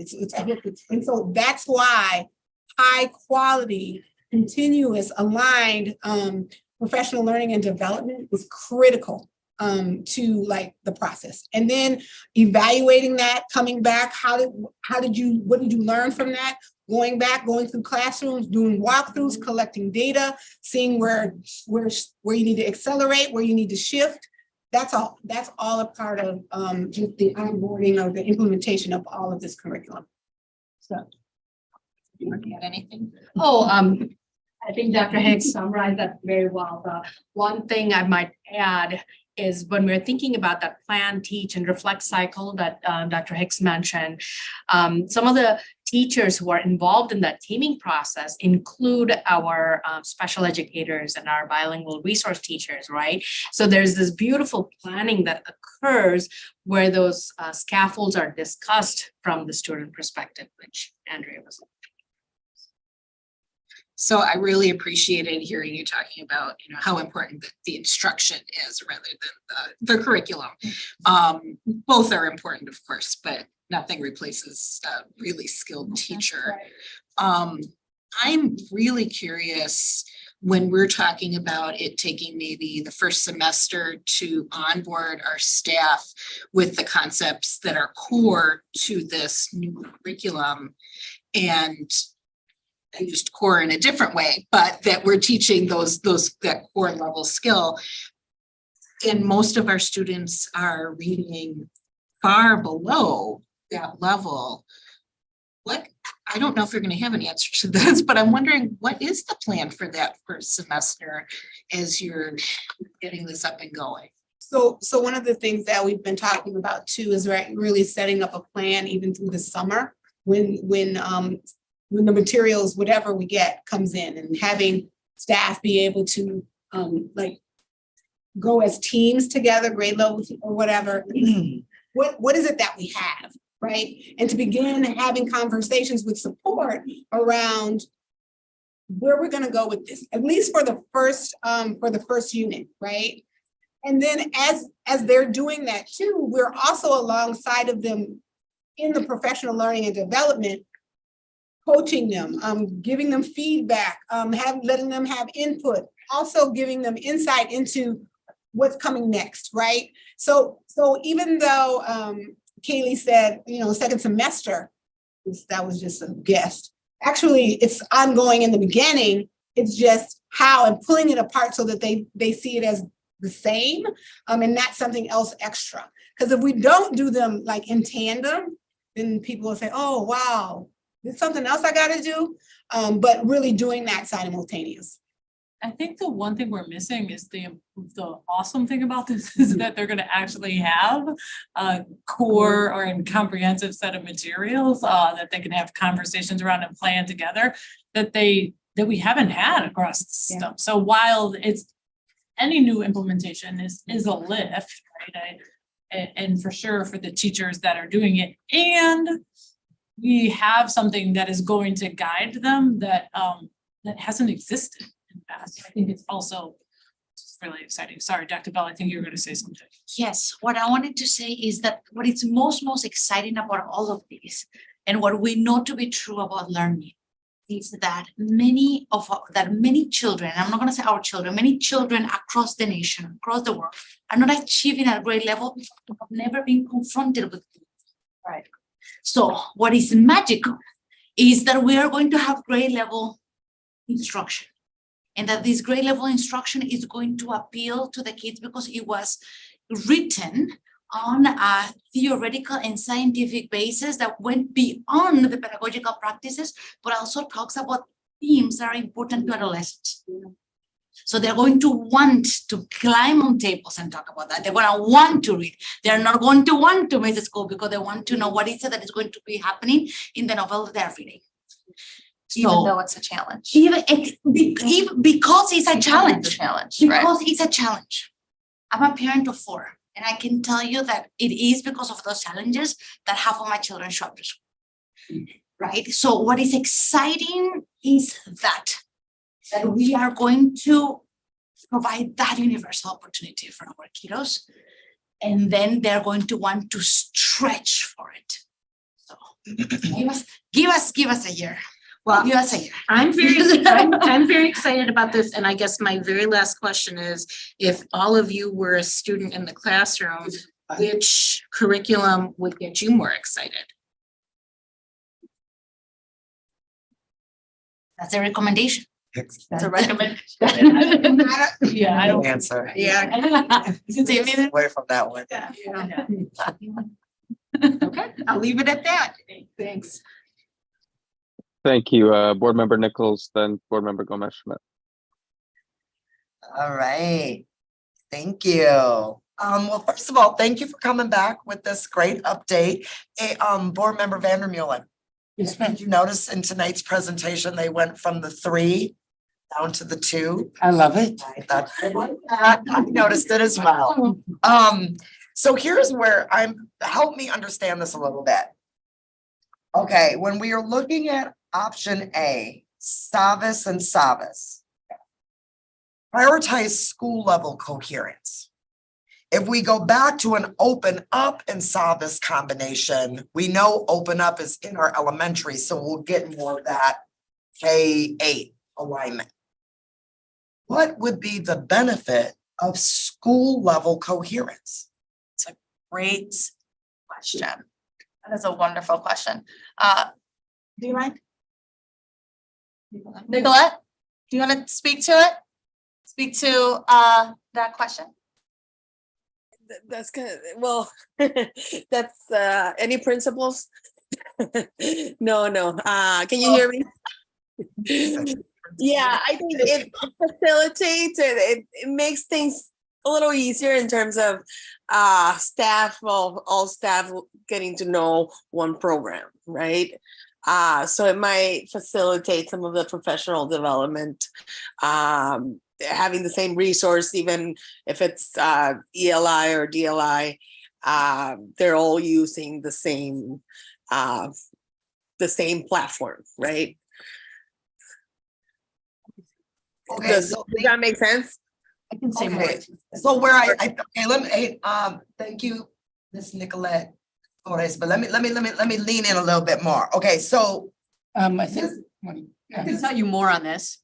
okay, because let me just tell you where my head goes. Okay. Where my head goes is based on student mobility, wouldn't we want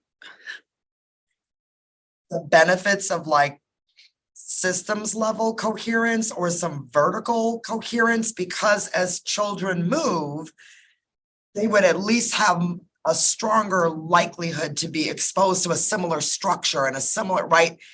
What I'm not understanding is how the school level coherence fits. Does it fit in that, or is it something different? So a lot of, if you're at a DLI, ELI school, like elementary, half of your staff is learning a different curriculum than the other half. So you can't collaborate between the two.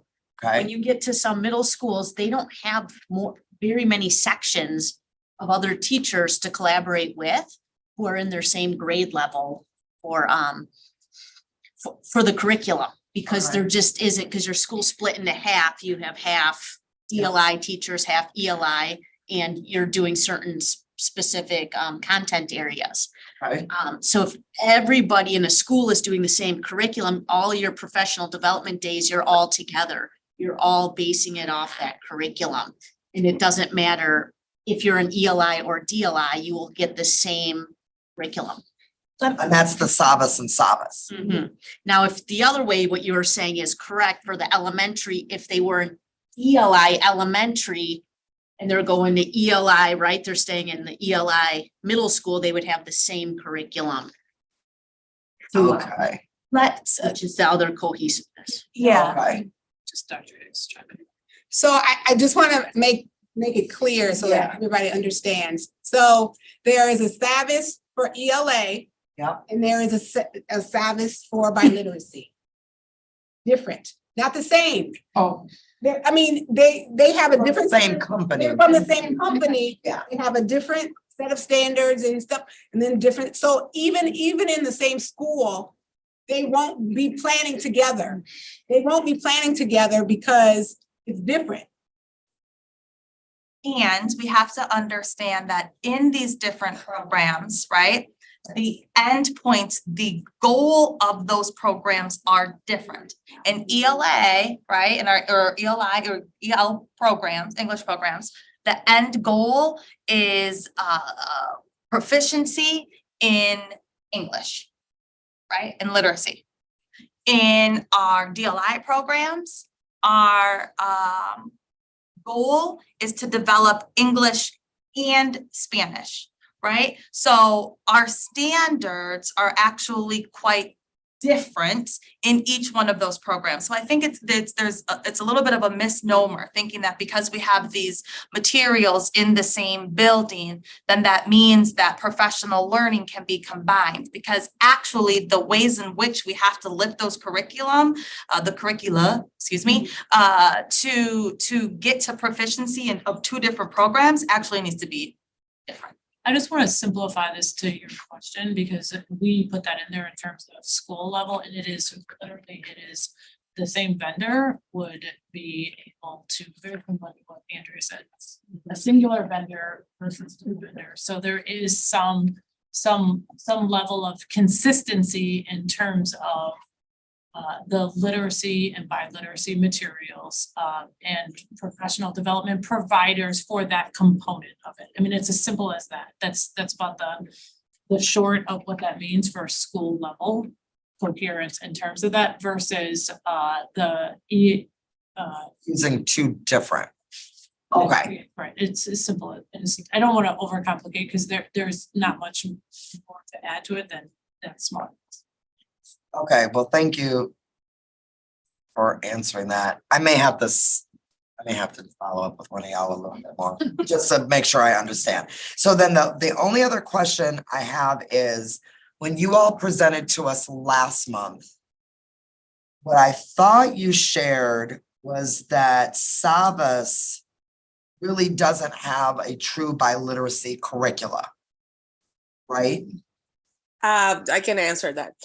Okay, so after reviewing the materials, we determined that it's not a biliteracy curriculum. It is a strong ELA curriculum with good supports for language learners. Okay.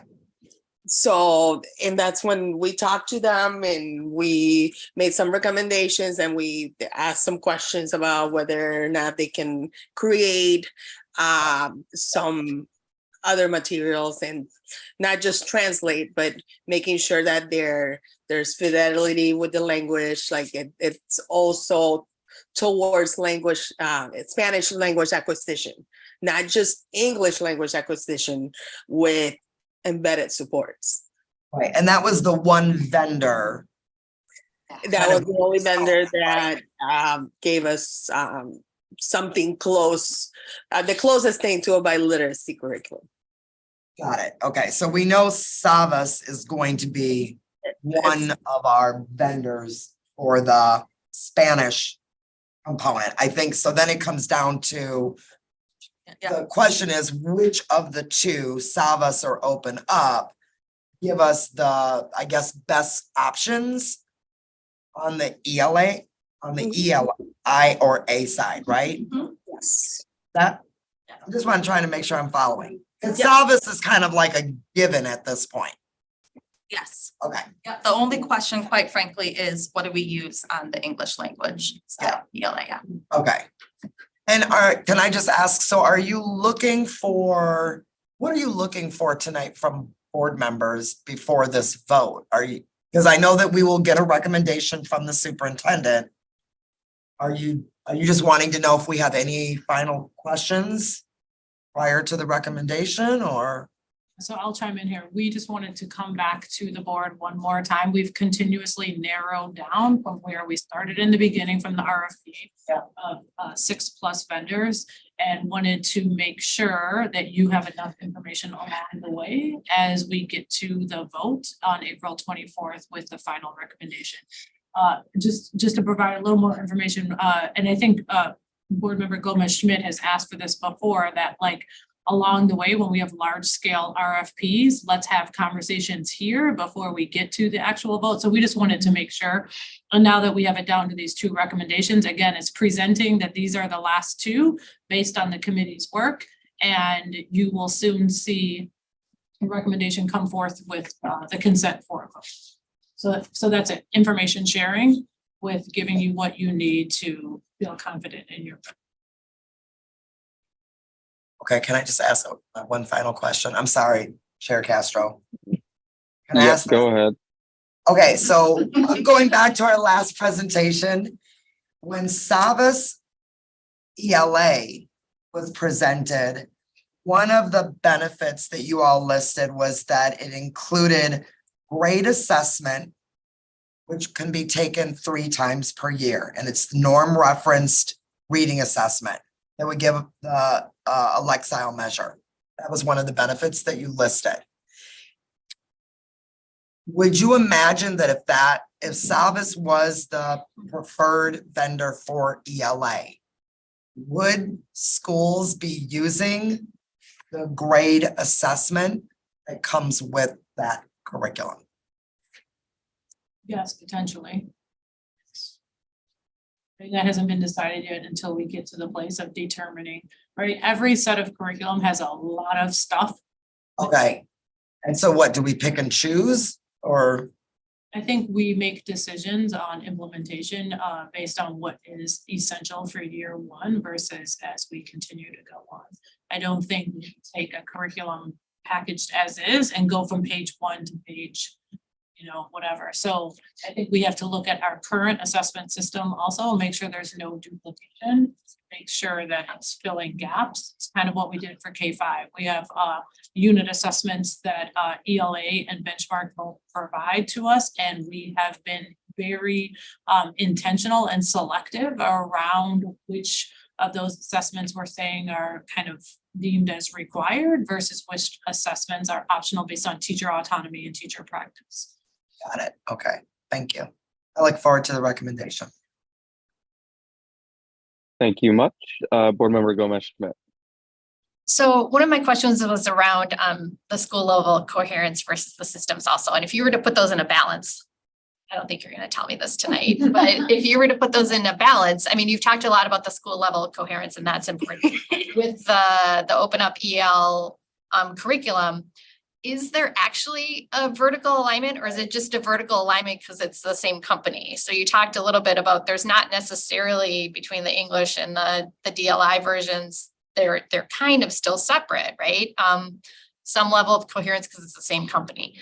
What is the difference between, I mean, it's two separate curricula, right? K-5 and 6 to 8. Is there a, I don't know, is there a 6th grade overlap? Is like EL like K-6 and like 6? Is there, I guess my question is there overlap, and what would the benefit be of having a system K-8 coherence? Good question. Let me first answer it this way. So EL has actually curriculum that is K-12, right? And so when they have their curriculum writers, or anybody who has a similar approach, right? When their curriculum writers are sitting down at the table, they're planning with the end in mind, right? So anything that you get is going to be aligned, whether you take K-5, 6A, 12, right? It's aligned literally by design.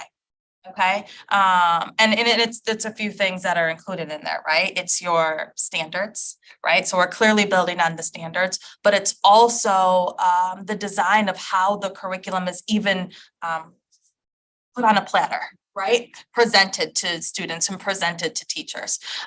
We also think about, oh, it just lost me. What was I just going to say? Oh, student protocols. Right? This is something that Andrea has spoken a lot about before, how the student protocols that are in ELK5 are going to be the same protocols that are in EL6A, right? So the lifting, the mental lift around, gee, what does it mean to, do whatever protocol, right? We don't have to teach how to learn. We're teaching what needs to be learned. We're teaching the content. That's your question. It's Yeah, absolutely. Just by having it be the same vendor, I get that you get some level. And again, I'm guessing that that's going to be level. It is. And then, so my question would go back to the K-5 implementation. How hard has it been for those DLI, ELI schools to actually implement the two separate curricula? Like how big of a lift has that been? Because I know that was one of the big concerns when we made that decision to do the two different. Yeah, without those individuals here, but I'll say in short that the lift happens at the leader level and with the instructional coaches. The principal has been the one has had to kind of do the organization of the two. From a classroom perspective, the lift is from an instructional coach. If you only have a singular instructional coach, they've been reliant on their DRT and or other staff to. So I think it's it hasn't been from closest to the students. It's been from a principal perspective. And I would say also what we've heard so far that principals are so from that fast each program type because it is actually getting to the needs of what the students. Okay, thank you. One more question. Completely understand having robust grade level curriculum. But we have a lot of students coming in who do not have the foundational reading skills that they need.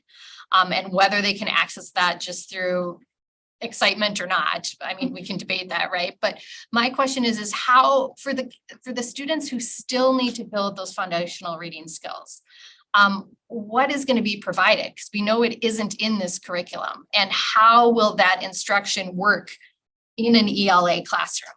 Like you get these students for an hour, right? It's not like K-5 where you can infuse it in other things. This is a discrete set of time. So how, I'm so concerned about the students who are in middle school and do not have those foundational reading skills. What are we going to do that's going to be different, leveraging this curriculum or adding something else that's going to make a difference for kids? So I'll start and I'll say a few things that we said last month is one, continuing to focus on evidence-based interventions are key to think about where that fits into the master schedule, right? We are trying very hard to ensure that the literacy block or the biliteracy block is long enough that allows for both core instruction and extension time, which could be intervention time. The dedicated interventionist that we are putting into our schools, as well as these curricula actually have embedded interventions in them, right? Most materials that are developed in this day and age have both what is essential for core and also supplemental and also intervention. So there is some baked in intervention within these materials, but we also have evidence-based interventions that we are continuing to look at. You saw in this past update that we did around the literacy task force, we've really revised that MTSS structure for K-5 this year, working in a collaborative fashion, and we'll continue to do that as we go up in the levels as well. As the team.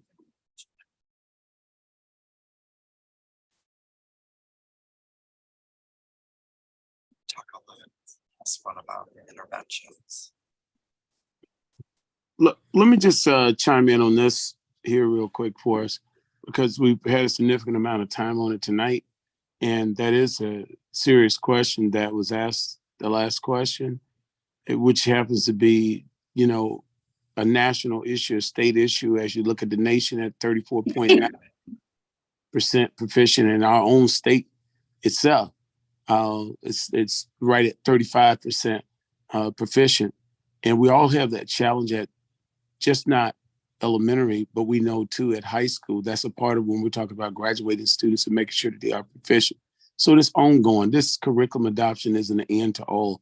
This is just one of the things that we will be doing. But what we know now more fundamentally that we're aligning everything to the science of reading. I would like to ask if we could just think of some questions if you want to shoot back to us before the 24th and let the team come back at them, because we could really be here all night on reading because it is a national crisis and we have a crisis in our own district and we want to handle those things well. But I want us to be really intentional, even with our time, in terms of how we go at what we're going to go at, though. But tonight's purpose, just wanted to give you an overview, give you more information to help you make a solid decision on the 24th when we come back. If it pleases the chair and other board members, I just think that would be, you know, like a good use of our time. Thank you. Last question, cost. You said that the Open Up comes with a significant library for classrooms. If you choose the other one, are we still going to make a significant book investment in class? I mean, is that just going to be separate? Will there be that investment needed? So, and will it just be separate from the curriculum?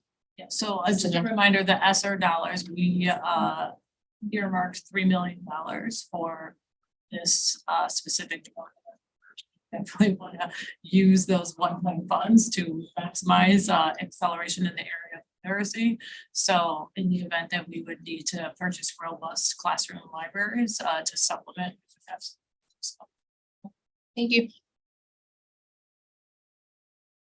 All right, thank you so much. Seeing no further questions, moving on to item 7.1, K-12 English language development and 9 through 12 SLA and DLI social studies RFP. Yes, so I am going to kick this off while Jesse pulls the slides up, and then I'm going to turn it over to our Director of Multilingual Programs and Services. I mentioned this at the beginning, but it's been a few hours, so I'm just gonna restate this real quick. We are super excited to have gone through an RFP that is looking for resources to support the English language development of our students that are identified as English learners K-12. It has been way overdue for us as a system to get these resources in the hands of our schools to support our English learners. We know that this has been a gap. So we are excited about the use of these one-time funds. And we also recognize that through the pandemic, many of our students identified as English learners have lost a lot of opportunity for language learning and instruction, specifically in English. So we know these funds are going to create something sustainable for us, because it's going to take us many years to recover from that. So we're just really excited about that. With that, I'm going to turn it over to Leah Zepeda-Vaughn, who is our Director of Multilingual Programs and Services, and just provide a quick update of where we are prior to this coming to the board for a vote. Thank you so much. I am excited to be here tonight. I echo Cindy that we are at a time where this is a pretty historic opportunity for us, so we're really excited. Next slide, please. And just a brief reminder about our context here at MMSD, approximately 22% of our students are English learners, and we have over 100 languages represented within the district. And our English learners are supported with English language development programs through both English language services and services through Spanish language immersion and developmental bilingual education. And we also are proud to be one of the few places in the country to have a Hmong bilingual program. Next slide, please. So similar to what we know already, that was sort of the protocol for the middle school biliteracy adoption. We engaged in similar protocols around bringing together a committee of teachers, ESL and BRTs across K-12, including interventionists at some of our schools to participate in reviewing resources for our English language development materials. We also had a similar opportunity to bring together staff across the 4 comprehensive high schools to look at Spanish language arts materials and social studies for our dual language immersion programs 9-12. Next slide, please. In the process of doing this review, we had to keep our English learners in mind. We have lots of variety and diversity within our student population, not just in the fact that they speak several different languages, but also in the idea of they're entering our K-12 system at different points in time. So for instance, across K-12, you'll have students who are newcomers to the US and have less than 1 year of schooling within the United States. And our goal is to make sure that to teach English as well as academics. And then you have students that joined us in kindergarten and are on their natural growth trajectory towards becoming English language proficient.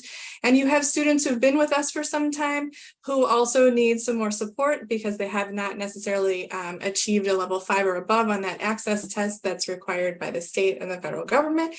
And so we have a lot of profiles that we're trying to make sure that we're providing supports and resources for, and we wanted to make sure that what we're looking at can kind of meet the needs of the different populations that we have for our English learners. On the other side, we know that we have this, we have our DLI programming, and we have never had an opportunity to purchase materials in Spanish for our Spanish dual immersion programs at the high school level. So we're excited to review those materials for Spanish language arts and for social studies. We are currently going through the recommendations that our teachers have made and really trying to sort through what those recommendations mean and look like for our system and the way that we currently provide programming within our district. And we hope our tentative timeline is to have a recommendation to you by the end of the month. And with that. So Board Member Castro, we will turn it back to you to see if there's any questions or discussion. All right, thank you. Any questions or comments from my board members?